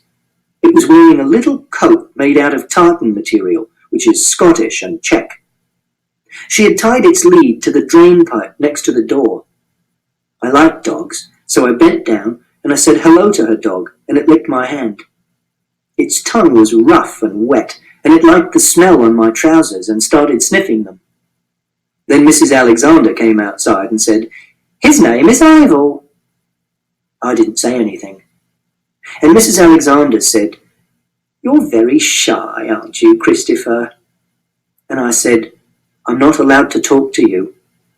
And she said, "Don't worry, I'm not going to tell the police, and I'm not going to tell your father, because there's nothing wrong with having a chat. Having a chat is just being friendly, isn't it?" I said, "I can't do chatting." Then she said, "Do you like computers?" And I said, "Yes, I like computers. I have a computer at home in my bedroom." And she said, "I know. I can see you sitting at your computer in your bedroom sometimes when I look across the street." Then she untied Ivor's lead from the drain pipe. I wasn't going to say anything because I didn't want to get into trouble. Then I thought that this was a super good day and something special hadn't happened yet, so it was possible that talking to Mrs. Alexander was the special thing that was going to happen.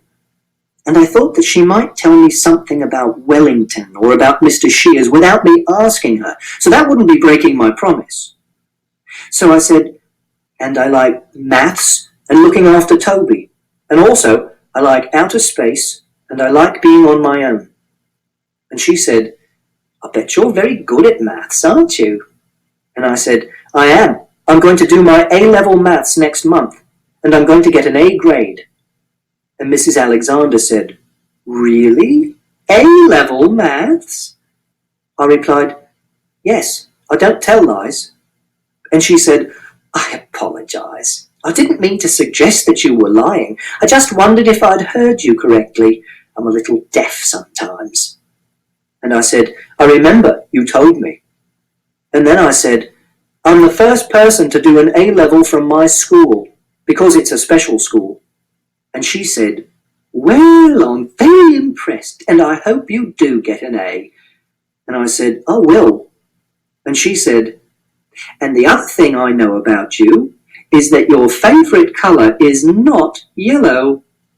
And I said, "No, and it's not brown either. My favourite colour is red and metal colour."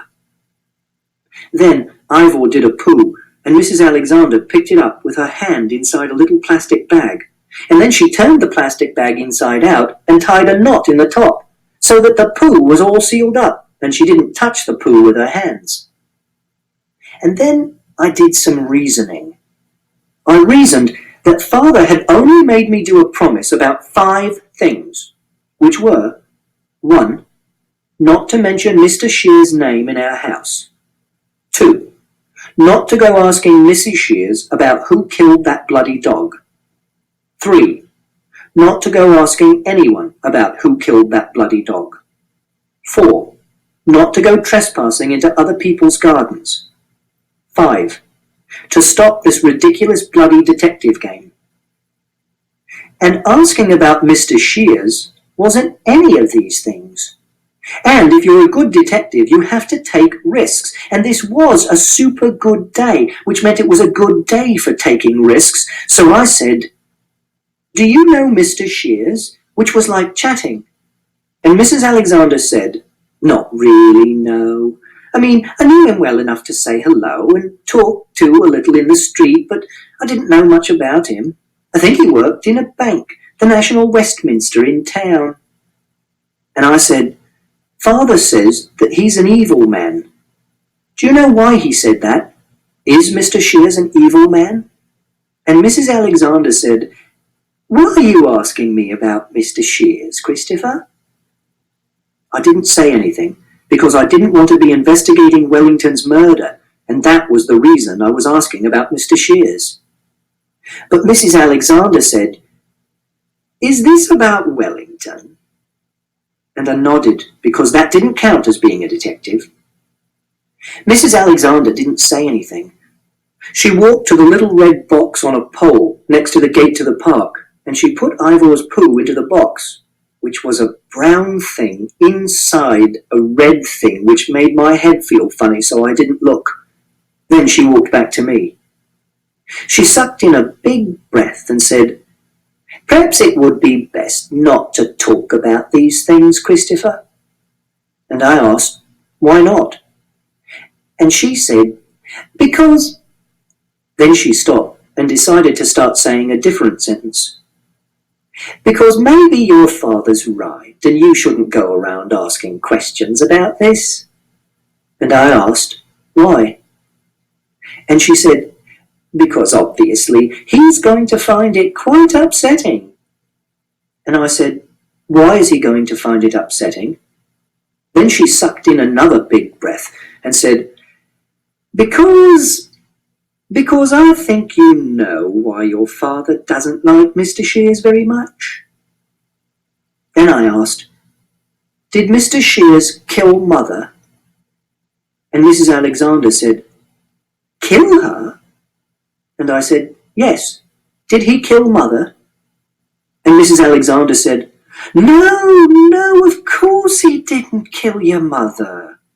And I said, "But did he give her stress so that she died of a heart attack?" And Mrs. Alexander said, "I honestly don't know what you're talking about, Christopher." And I said, "Or did he hurt her so that she had to go into hospital?" And Mrs. Alexander said, "Did she have to go into hospital?" And I said, "Yes, and it wasn't very serious at first, but she had a heart attack when she was in hospital." And Mrs. Alexander said, "Oh my goodness." I said, "And she died?" And Mrs. Alexander said, "Oh my goodness," again. And then she said, "Oh, Christopher, I'm so sorry. I never realized." Then I asked her, "Why did you say, 'I think you know why your father doesn't like Mr. Shears very much'?" Mrs. Alexander put her hand over her mouth and said, "Oh, dear." But she didn't answer my question.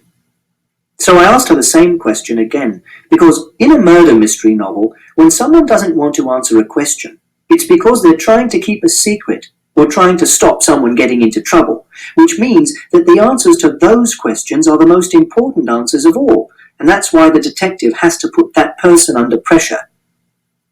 But Mrs. Alexander still didn't answer. Instead, she asked me a question. She said, "So you don't know?" And I said, "Don't know what?" She replied, "Christopher, look, I probably shouldn't be telling you this."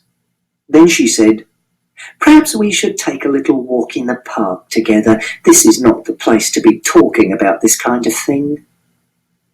I was nervous. I didn't know Mrs. Alexander. I knew that she was an old lady and that she liked dogs, but she was a stranger. and I never go into the park on my own because it's dangerous, and people inject drugs behind the public toilets in the corner. I wanted to go home and go up to my room and feed Toby and practice some maths. But I was excited too, because I thought she might tell me a secret, and the secret might be about who killed Wellington, or about Mr. Shears. And if she did that, I might have more evidence against him, or be able to exclude him from my investigations. So because it was a super good day, I decided to walk into the park with Mrs. Alexander, even though it scared me. When we were inside the park, Mrs. Alexander stopped walking and said, "I'm going to say something to you, and you must promise not to tell your father that I told you this." I asked, "Why?" And she said, "I shouldn't have said what I said, and if I don't explain, you'll carry on wondering what I meant, and you might ask your father. And I don't want you to do that, because I don't want you to upset him. So, I'm going to explain why I said what I said. But before I do that, you have to promise not to tell anyone I said this to you." And I asked, "Why?" And she said, "Christopher, please, just trust me." And I said, "I promise. Because if Mrs. Alexander told me who killed Wellington, or she told me that Mr. Shears had really killed Mother, I could still go to the police and tell them, because you're allowed to break a promise if someone has committed a crime and you know about it." And Mrs. Alexander said, "Your mother, before she died, was very good friends with Mr. Shears." And I said, "I know." And she said, "No, Christopher, I'm not sure that you do. I mean that they were very good friends. Very, very good friends." I thought about this for a while and said, "Do you mean that they were doing sex?" And Mrs. Alexander said, "Yes, Christopher, that is what I mean." Then she didn't say anything for about 30 seconds. Then she said, "I'm sorry, Christopher. I really didn't mean to say anything that was going to upset you, but I wanted to explain why I said what I said. You see, I thought you knew. That's why your father thinks that Mr. Shears is an evil man, and that will be why he doesn't want you going around talking to people about Mr. Shears, because that will bring back bad memories." And I said, "Was that why Mr. Shears left Mrs. Shears? Because he was doing sex with someone else when he was married to Mrs. Shears?" And Mrs. Alexander said, "Yes, I expect so." Then she said, "I'm sorry, Christopher. I really am." And I said, "I think I should go now." And she said, "Are you okay, Christopher?" And I said, "I'm scared of being in the park with you because you're a stranger." And she said, "I'm not a stranger, Christopher, I'm a friend." And I said, "I'm going to go home now." And she said, "If you want to talk about this, you can come and see me any time you want. You only have to knock on my door." And I said, "Okay." And she said, "Christopher?" And I said, "What?" And she said, "You won't tell your father about this conversation, will you?" And I said, "No, I promised." And she said, "You go on home, and remember what I said, any time." Then I went home. Chapter 101. Mr. Jevons said that I liked maths because it was safe. He said I liked maths because it meant solving problems, and these problems were difficult and interesting, but there was always a straightforward answer at the end. And what he meant was that maths wasn't like life, because in life there are no straightforward answers at the end. I know he meant this because this is what he said. This is because Mr. Jevons doesn't understand numbers. Here is a famous story called The Monty Hall Problem, which I've included in this book because it illustrates what I mean. There used to be a column called Ask Marilyn in a magazine called Parade in America. And this column was written by Marilyn Vos Savant, and in the magazine it said that she had the highest IQ in the world in the Guinness Book of World Records Hall of Fame. And in the column she answered maths questions sent in by readers.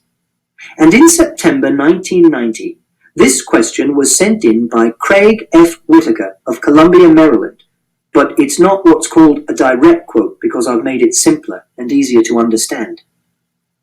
You're on a game show on television. On this game show, the idea is to win a car as a prize. The game show host shows you 3 doors. He says that there is a car behind one of the doors and there are goats behind the other 2 doors. He asks you to pick a door. You pick a door, but the door is not opened. Then, the game show host opens one of the doors you didn't pick to show you a goat, because he knows what is behind the doors. Then, he says that you have one final chance to change your mind before the doors are opened and you get a car or a goat. So he asks you if you want to change your mind and pick the other unopened door instead. What should you do? Marilyn Vos Savant said that you should always change and pick the final door because the chances are 2 in 3 that there will be a car behind that door.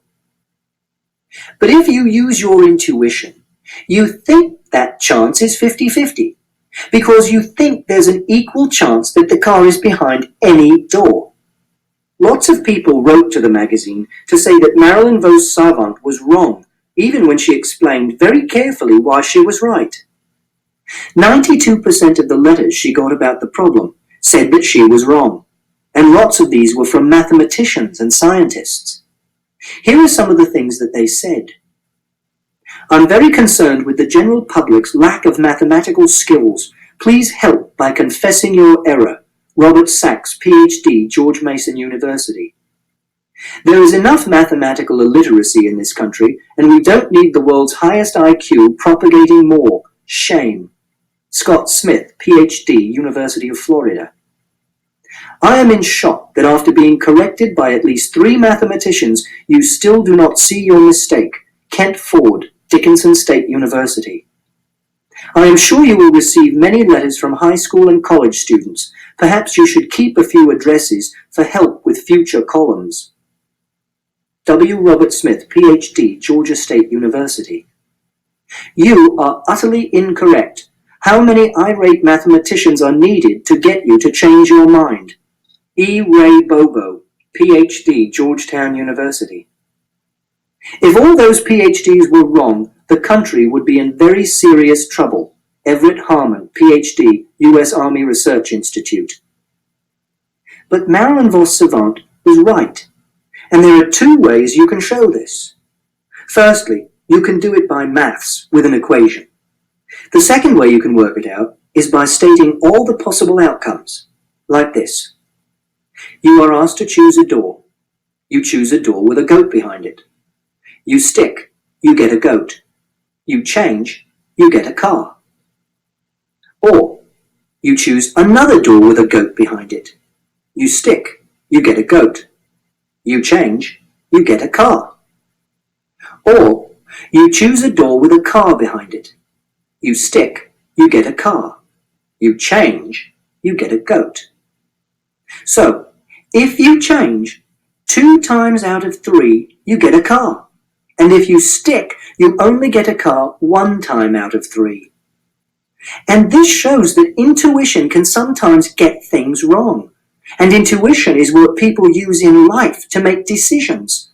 But logic can help you work out the right answer. It also shows that Mr. Jevons was wrong, and numbers are sometimes very complicated and not very straightforward at all. And that's why I like the Monty Hall problem.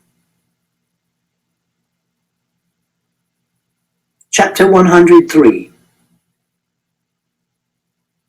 When I got home, Rodri was there. Rodri is the man who works for Father, helping him do heating maintenance and boiler repair. And he sometimes comes round to the house in the evening to drink beer with Father and watch the television and have a conversation.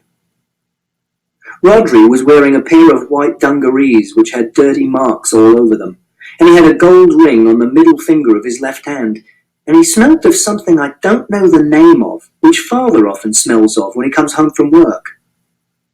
I put my licorice laces and my Milky Bar in my special food box on the shelf which Father's not allowed to touch because it's mine. Then Father said, "And what have you been up to, young man?" And I said, "I went to the shop to get some licorice laces and a Milky Bar." And he said, "You were a long time." And I said, "I talked to Mrs. Alexander's dog outside the shop, and I stroked him and he sniffed my trousers," which was another white lie. Then Rhodri said to me, "God, you do get the 3rd degree, don't you?" But I didn't know what the 3rd degree was. And he said, "So, how you doing, Captain?" And I said, "I'm doing very well, thank you," which is what you're meant to say. And he said, "What's 251 times 864? And I thought about this, and I said, 216,864. Because it was a really easy sum, because you just multiply 864 times 1,000, which is 864,000. Then you divide it by 4, which is 216,000, and that's 250 times 864. Then you just add another 864 onto it to get 251 times 864, and that's 216,864. And I said, "Is that right?" And Rhodri said, "I haven't got a bloody clue," and he laughed. I don't like it when Rhodri laughs at me. Rhodri laughs at me a lot. Father says it's being friendly. Then Father said, "I'll stick one of those gobi aloo sag things in the oven for you, okay? This is because I like Indian food, because it has a strong taste. But gobi aloo sag is yellow, so I put red food colouring into it before I eat it, and I keep a little plastic bottle of this in my special food box." And I said, "Okay." And Rhodri said, "So, it looks like Parky stitched them up then?" But this was to Father, not to me. And Father said, "Well, those circuit boards look like they come out of the bloody ark." And Rhodri said, "You going to tell them?" And Father said, "What's the point? They're hardly going to take him to court, are they?" And Rhodri said, "That will be the day." And Father said, "Best to let sleeping dogs lie, I reckon." Then I went into the garden. Siobhan said that when you're writing a book, you have to include some descriptions of things. I said that I could take photographs and put them in the book, but she said the idea of a book was to describe things using words so that people could read them and make a picture in their own head. And she said it was best to describe things that were interesting or different. She also said that I should describe people in the story by mentioning 1 or 2 details about them so that people could make a picture of them in their head, which is why I wrote about Mr. Jevons' shoes with all the holes in them, and the policeman who looked as if he had 2 mice in his nose, and the thing Rhodri smelled of but I didn't know the name for. So I decided to do a description of the garden. But the garden wasn't very interesting or different. It was just a garden, with grass and a shed and a clothesline. But the sky was interesting and different, because usually skies look boring because they're all blue or all grey or all covered in one pattern of clouds, and they don't look like they're hundreds of miles above your head. They look like someone might have painted them on a big roof. But this sky had lots of different types of clouds in it at different heights, so you could see how big it was, and this made it look enormous. Furthest away in the sky were lots of little white clouds, which looked like fish scales or sand dunes, which had a very regular pattern. Then, next furthest away into the west were some big clouds, which were coloured slightly orange, because it was nearly evening and the sun was going down. Then, closest to the ground, was a huge cloud which was coloured grey, because it was a rain cloud, and it was a big, pointy shape. And when I looked at it for a long time, I could see it moving, very slowly, and it was like an alien spaceship, hundreds of kilometres long, like in Dune, or Blake 7, or Close Encounters of the Third Kind, except that it wasn't made of solid material, it was made of droplets of condensed water vapour, which is what clouds are made of. And it could have been an alien spaceship. People think that alien spaceships would be solid and made of metal and have lights all over them and move slowly through the sky, because that's how we'd build a spaceship if we were able to build one that big. But aliens, if they exist, would probably be very different from us. They might look like big slugs, or be flat like reflections, or they might be bigger than planets, or they might not have bodies at all.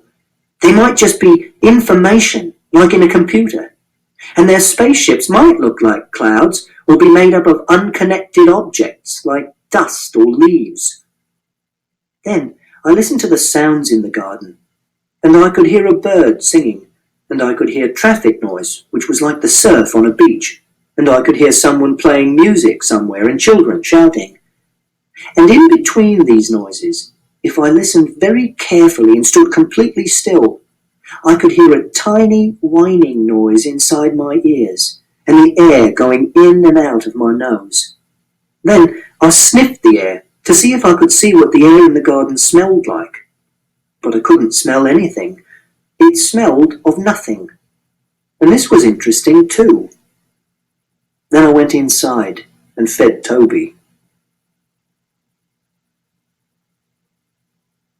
Chapter 107. The Hound of the Baskervilles is my favourite book. In The Hound of the Baskervilles, Sherlock Holmes and Dr. Watson get a visit from James Mortimer, who is a doctor from the moors in Devon.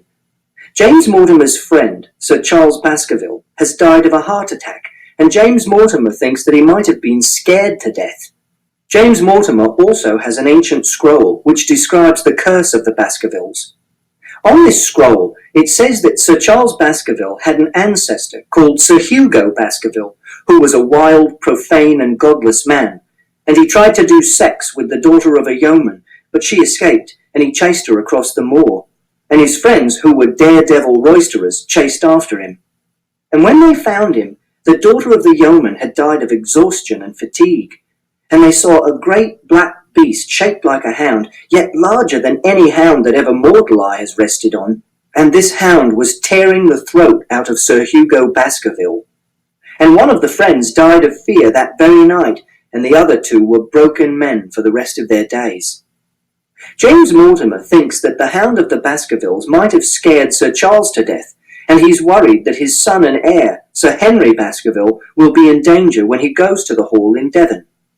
So Sherlock Holmes sends Dr. Watson to Devon with Sir Henry Baskerville and James Mortimer, and Dr. Watson tries to work out who might have killed Sir Charles Baskerville.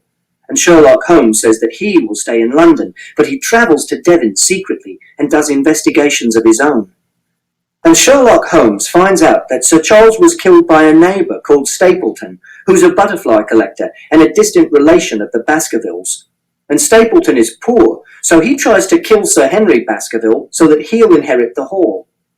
In order to do this, he's brought a huge dog from London and covered it in phosphorus to make it glow in the dark, and it was this dog which scared Sir Charles Baskerville to death. And Sherlock Holmes and Watson and Lestrade from Scotland Yard catch him. And Sherlock Holmes and Watson shoot the dog, which is one of the dogs which gets killed in the story, which isn't nice because it's not the dog's fault. And Stapleton escapes into the Grimpen Mire, which is part of the moor, and he dies because he's sucked into a bog. There are some bits of the story I don't like. One bit is the ancient scroll, because it's written in old language which is difficult to understand, like this.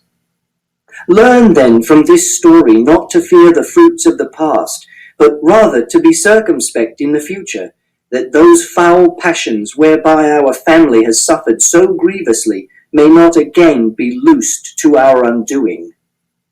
And sometimes Sir Arthur Conan Doyle, who's the author, describes people like this. There was something subtly wrong with the face, some coarseness of expression, some hardness, perhaps of eye, some looseness of lip which marred its perfect beauty. And I don't know what some hardness, perhaps of eye, means, and I'm not interested in faces. But sometimes it is fun not knowing what the words mean because you can look them up in a dictionary, like goyal, which is a deep dip, or tors, which are hills or rocky heights. I like The Hound of the Baskervilles because it's a detective story, which means that there are clues and red herrings. These are some of the clues. 1. 2 of Sir Henry Baskerville's boots go missing when he's staying at a hotel in London. This means that someone wants to give them to the Hound of the Baskervilles to smell like a bloodhound so that it can chase him. This means that the Hound of the Baskervilles is not a supernatural being, but a real dog. 2. Stapleton is the only person who knows how to get through the Grimpen Mire, and he tells Watson to stay out of it for his own safety. This means that he's hiding something in the middle of the Grimpen Mire and doesn't want anyone else to find it. 3. Mrs. Stapleton tells Dr. Watson to go straight back to London instantly. This is because she thinks Dr. Watson is Sir Henry Baskerville, and she knows that her husband wants to kill him. And these are some of the red herrings. 1. Sherlock Holmes and Watson are followed when they're in London by a man in a coach with a black beard. This makes you think that the man is Barrymore, who's the caretaker at Baskerville Hall, because he's the only other person who has a black beard, but the man is really Stapleton, who's wearing a false beard. 2. Selden, the Notting Hill murderer. This is a man who has escaped from a prison nearby and is being hunted down on the moors, which makes you think that he has something to do with the story, because he is a criminal, but he isn't anything to do with the story at all. 3. The Man on the Tor.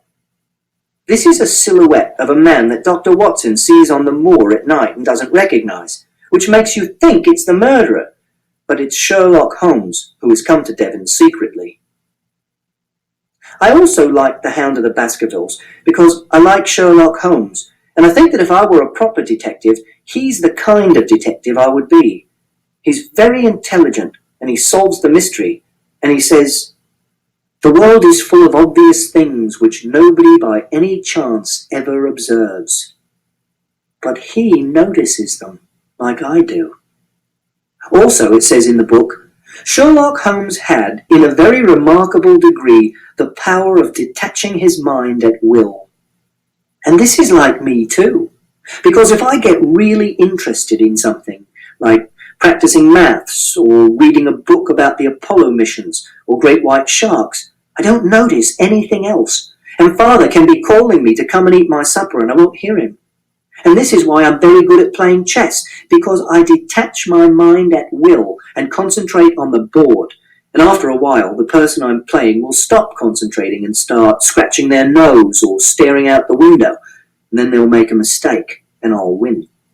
Also, Dr. Watson says about Sherlock Holmes, his mind was busy in endeavouring to frame some scheme into which all these strange and apparently disconnected episodes could be fitted. And that's what I'm trying to do by writing this book. Also, Sherlock Holmes doesn't believe in the supernatural, which is God and fairy tales and hounds of hell and curses, which are stupid things. And I'm going to finish this chapter with 2 interesting facts about Sherlock Holmes. 1.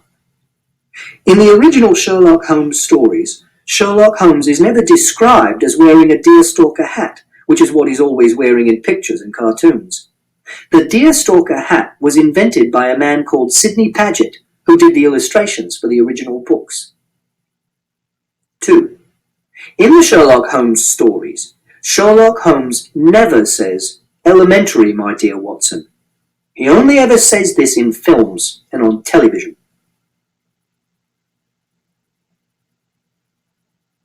Chapter 109. That night, I wrote some more of my book, and the next morning I took it into school so that Siobhan could read it and tell me if I'd made mistakes with the spelling and the grammar. Siobhan read the book during morning break when she has a cup of coffee and sits at the edge of the playground with the other teachers. And after morning break, she came and sat down next to me and said she had read the bit about my conversation with Mrs. Alexander, and she said, "Have you told your father about this?" And I replied, "No." And she said, "Are you going to tell your father about this?" And I replied, "No." And she said, "Good. I think that's a good idea, Christopher." And then she said, "Did it make you sad to find this out?" And I asked, "Find what out?" And she said, "Did it make you upset to find out that your mother and Mr. Shears had an affair?" And I said, "No." And she said, "Are you telling the truth, Christopher?" And then I said, "I always tell the truth." And she said, "I know you do, Christopher, but sometimes we get sad about things, and we don't like to tell other people that we are sad about them. We like to keep it a secret. Or sometimes we're sad, but we don't really know we're sad. So we say we aren't sad, but we really are." And I said, "I'm not sad." And she said, "If you do start to feel sad about this, I want you to know that you can come and talk to me about it, because I think talking to me will help you feel less sad. And if you don't feel sad, but you just want to talk to me about it, that would be okay too. Do you understand?" And I said, "I understand." And she said, "Good." And I replied, "But I don't feel sad about it, because Mother's dead, and because Mr. Shears isn't around anymore. So I would be feeling sad about something that isn't real and doesn't exist. And that would be stupid." And then I practiced maths for the rest of the morning, and at lunch I didn't have the quiche because it was yellow, but I did have the carrots and the peas and lots of tomato ketchup. And for afters, I had some blackberry and apple crumble, but not the crumble bit because that was yellow too, and I got Mrs. Davis to take the crumble bit off before she put it onto my plate, because it doesn't matter if different sorts of food are touching before they're actually on your plate. Then, after lunch, I spent the afternoon doing art with Mrs. Peters, and I painted some pictures of aliens.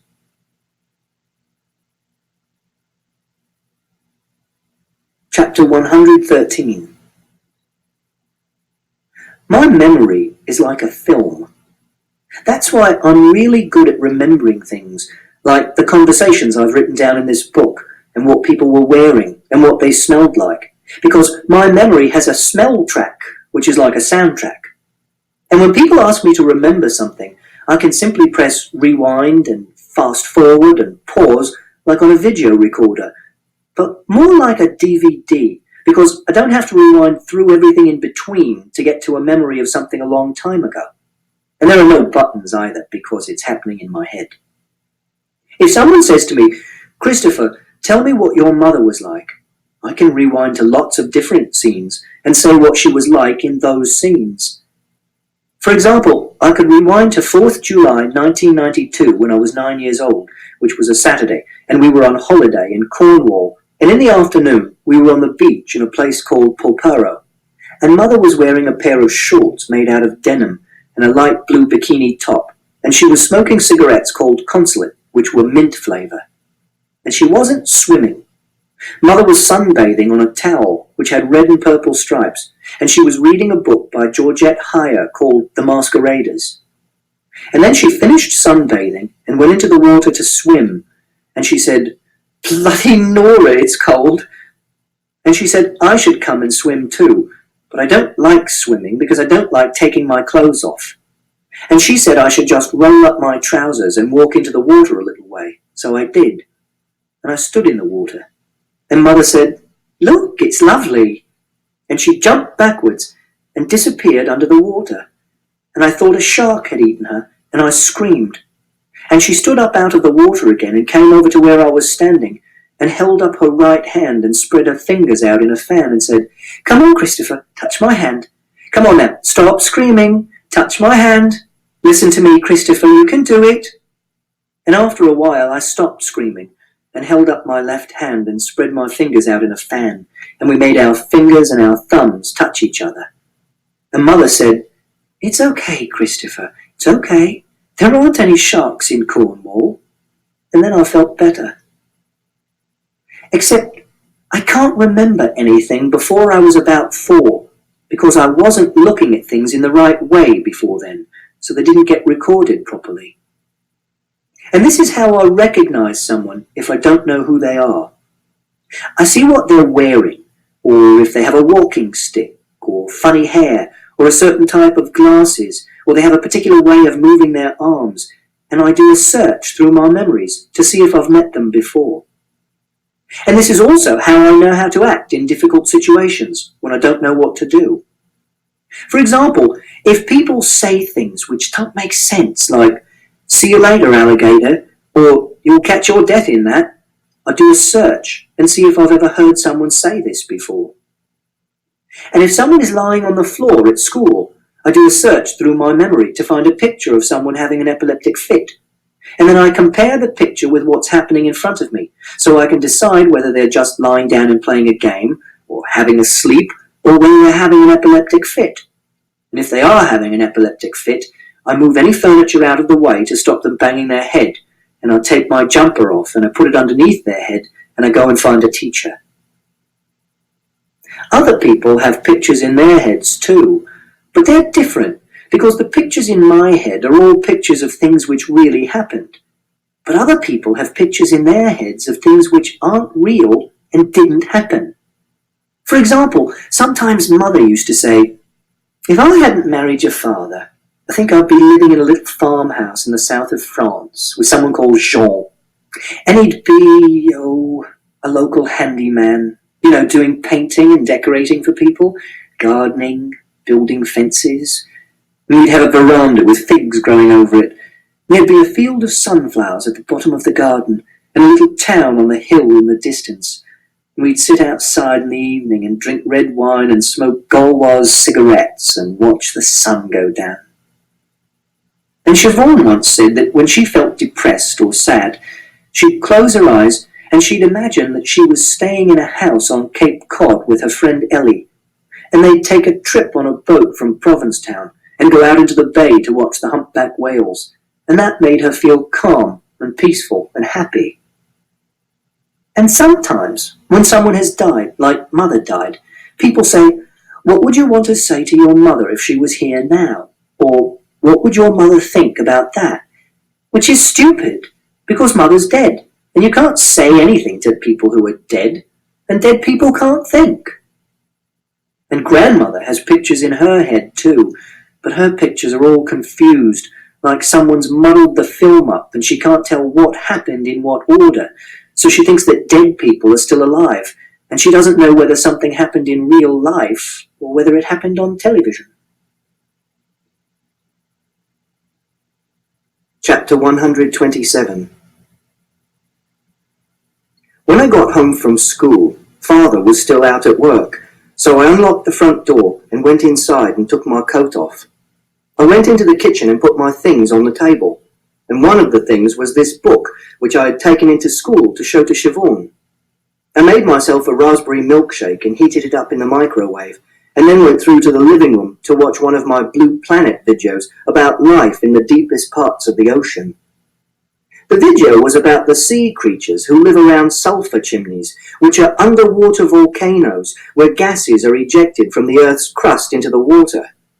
Scientists never expected there to be any living organisms there because it was so hot and so poisonous, but there are whole ecosystems there. I like this bit because it shows you that there's always something new that science can discover, and all the facts that you take for granted can be completely wrong. And also, I like the fact that they're filming in a place which is harder to get to than the top of Mount Everest, but is only a few miles away from sea level. And it's one of the quietest and darkest and most secret places on the surface of the Earth. And I like imagining that I'm there sometimes, in a spherical metal submersible with windows that are 30 centimeters thick to stop them from imploding under the pressure.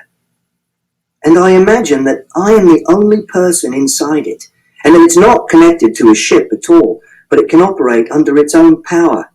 And I can control the motors and move anywhere I want to on the seabed, and I can never be found. Father came home at 5:48 p.m. I heard him come through the front door. Then he came into the living room. He was wearing a lime green and sky blue check shirt, and there was a double knot on one of his shoes, but not on the other. He was carrying an old advert for Fussel's milk powder, which was made of metal and painted with blue and white enamel and covered with little circles of rust which were like bullet holes, but he didn't explain why he was carrying this.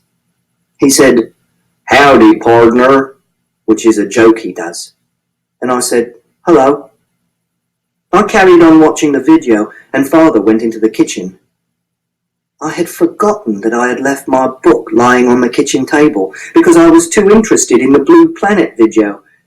This is what is called relaxing your guard, and it's what you must never do if you're a detective. It was 5:54 p.m. when Father came back into the living room. He said, "What is this?" But he said it very quietly, and I didn't realize that he was angry because he wasn't shouting. He was holding the book in his right hand. I said, "It's a book I'm writing." And he said, "Is this true? Did you talk to Mrs. Alexander?" He said this very quietly as well, so I still didn't realize that he was angry. And I said, "Yes." Then he said, "Holy fucking Jesus, Christopher, how stupid are you?" This is what Siobhan says is called a rhetorical question. It has a question mark at the end, but you're not meant to answer it because the person who's asking it already knows the answer. It's difficult to spot a rhetorical question. Then Father said, "What the fuck did I tell you, Christopher?" This was much louder. And I replied, "Not to mention Mr. Shear's name in our house, and not to go asking Mrs. Shears or anyone about who killed that bloody dog, and not to go trespassing in other people's gardens, and to stop this ridiculous bloody detective game. Except I haven't done any of those things. I just asked Mrs. Alexander about Mr. Shears because..." But Father interrupted me and said, "Don't give me that bollocks, you little shit. You knew exactly what you were bloody doing. I've read the book, remember?"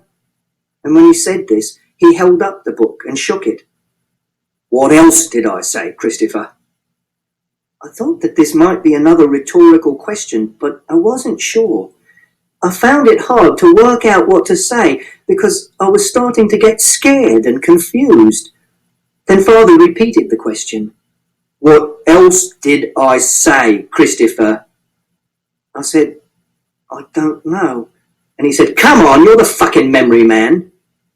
But I couldn't think. And Father said, "Not to go around sticking your fucking nose into other people's business." And what do?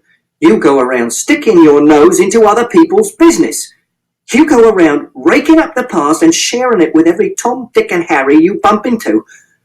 What am I going to do with you, Christopher? What the fuck am I going to do with you? I said, "I was just doing chatting with Mrs. Alexander. I wasn't doing investigating." And he said, "I ask you to do one thing for me, Christopher, one thing." And I said, "I didn't want to talk to Mrs. Alexander. It was Mrs. Alexander who..." But Father interrupted me and grabbed hold of my arm really hard. Father had never grabbed hold of me like that before.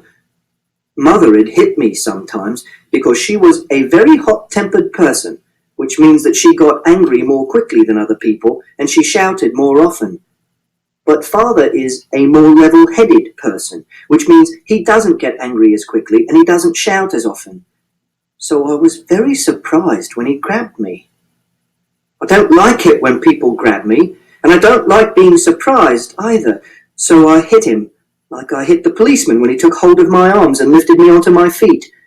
But Father didn't let go and he was shouting, and I hit him again, and then I didn't know what I was doing anymore. I had no memories for a short while. I know it was a short while because I checked my watch afterwards. It was like someone had switched me off and then switched me on again. And when they switched me on again, I was sitting on the carpet with my back against the wall, and there was blood on my right hand, and the side of my head was hurting. And Father was standing on the carpet a metre in front of me, looking down at me, and he was still holding my book in his right hand, but it was bent in half, and all the corners were messed up. and there was a scratch on his neck and a big rip in the sleeve of his green and blue check shirt, and he was breathing really deeply. After about a minute, he turned and he walked through to the kitchen. Then he unlocked the back door into the garden and went outside. I heard him lift the lid of the dustbin and drop something into it and put the lid of the dustbin back on. Then he came back into the kitchen again, but he wasn't carrying the book anymore. Then he locked the back door and put the key into the little china jug that's shaped like a fat nun, and he stood in the middle of the kitchen and closed his eyes. Then he opened his eyes and he said, "I need a fucking drink." And he got himself a can of beer. Chapter 131. These are some of the reasons why I hate yellow and brown. Yellow. 1. Custard. 2. Bananas. Bananas also turn brown. 3. Double yellow lines. 4. Yellow fever, which is a disease from tropical America and West Africa, which causes a high fever, acute nephritis, jaundice, and hemorrhages. And it's caused by a virus transmitted by the bite of a mosquito called Aedes aegypti, which used to be called Stegomyia fasciata, and nephritis is inflammation of the kidneys. 5. Yellow flowers, because I get hay fever from flower pollen, which is one of 3 sorts of hay fever, and the others are from grass pollen and fungus pollen, and it makes me feel ill. 6. Sweet corn, because it comes out in your poo and you don't digest it, so you're not really meant to eat it, like grass or leaves. Brown. 1. Dirt. 2. Gravy. 3. Poo. 4. Wood, because people used to make machines and vehicles out of wood, but they don't anymore because wood breaks and goes rotten and has worms in sometimes, and now people make machines and vehicles out of metal and plastic, which are much better and more modern. 5. Melissa Brown, who is a girl at school who is not actually brown like Anil or Mohammed. It's just her name, but she tore my big astronaut painting into 2 pieces and I threw it away, even after Mrs. Peters sellotaped it together again because it looked broken. Mrs. Forbes said that hating yellow and brown is just being silly, and Siobhan said that she shouldn't say things like that and everyone has favourite colours. And Siobhan was right, but Mrs. Forbes was a bit right too, because it is sort of being silly. But in life, you have to take lots of decisions, and if you don't take decisions, you would never do anything, because you'd spend all your time choosing between things you could do. So it's good to have a reason why you hate some things and you like others. It's like being in a restaurant, like when Father takes me out to a Burnie Inn sometimes, and you look at the menu and you have to choose what you're going to have. But you don't know if you're going to like something because you haven't tasted it yet. So you have favourite foods and you choose these. And you have foods you don't like and you don't choose these. And then it's simple.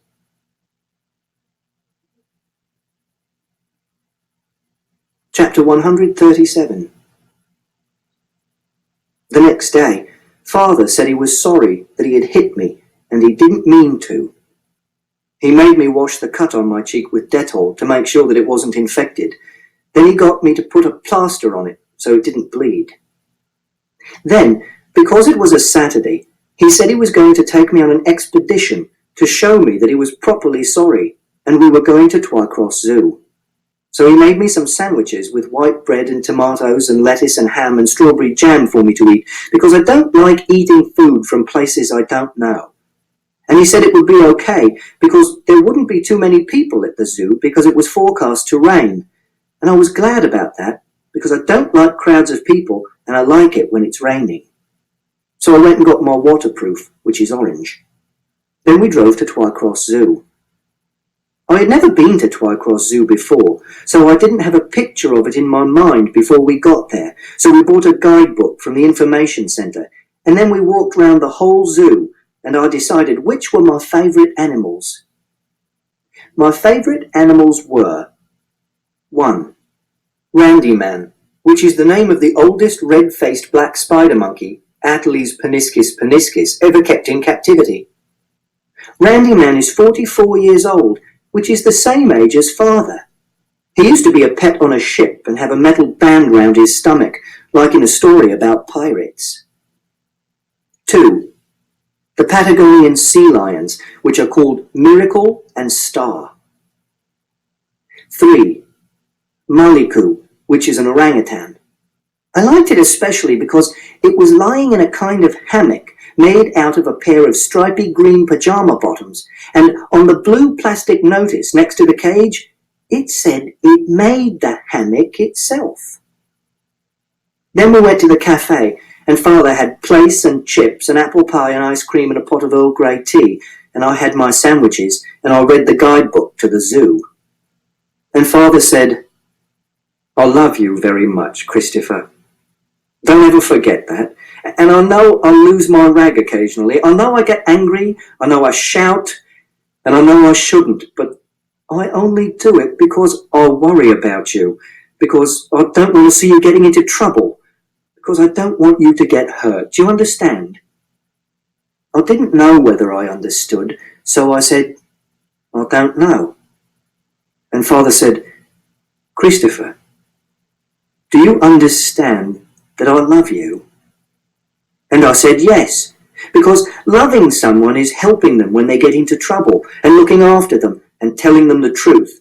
And Father looks after me when I get into trouble, like coming to the police station, and he looks after me by cooking meals for me, and he always tells me the truth, which means that he loves me. And then he held up his right hand and spread his fingers out in a fan, and I held up my left hand and spread my fingers out in a fan, and we made our fingers and thumbs touch each other.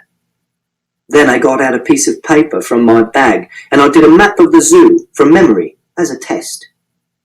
Then we went and looked at the giraffes, and the smell of their poo was like the smell inside the gerbil cage at school when we had gerbils, and when they ran, their legs were so long it looked like they were running in slow motion. Then Father said we had to get home before the roads got busy.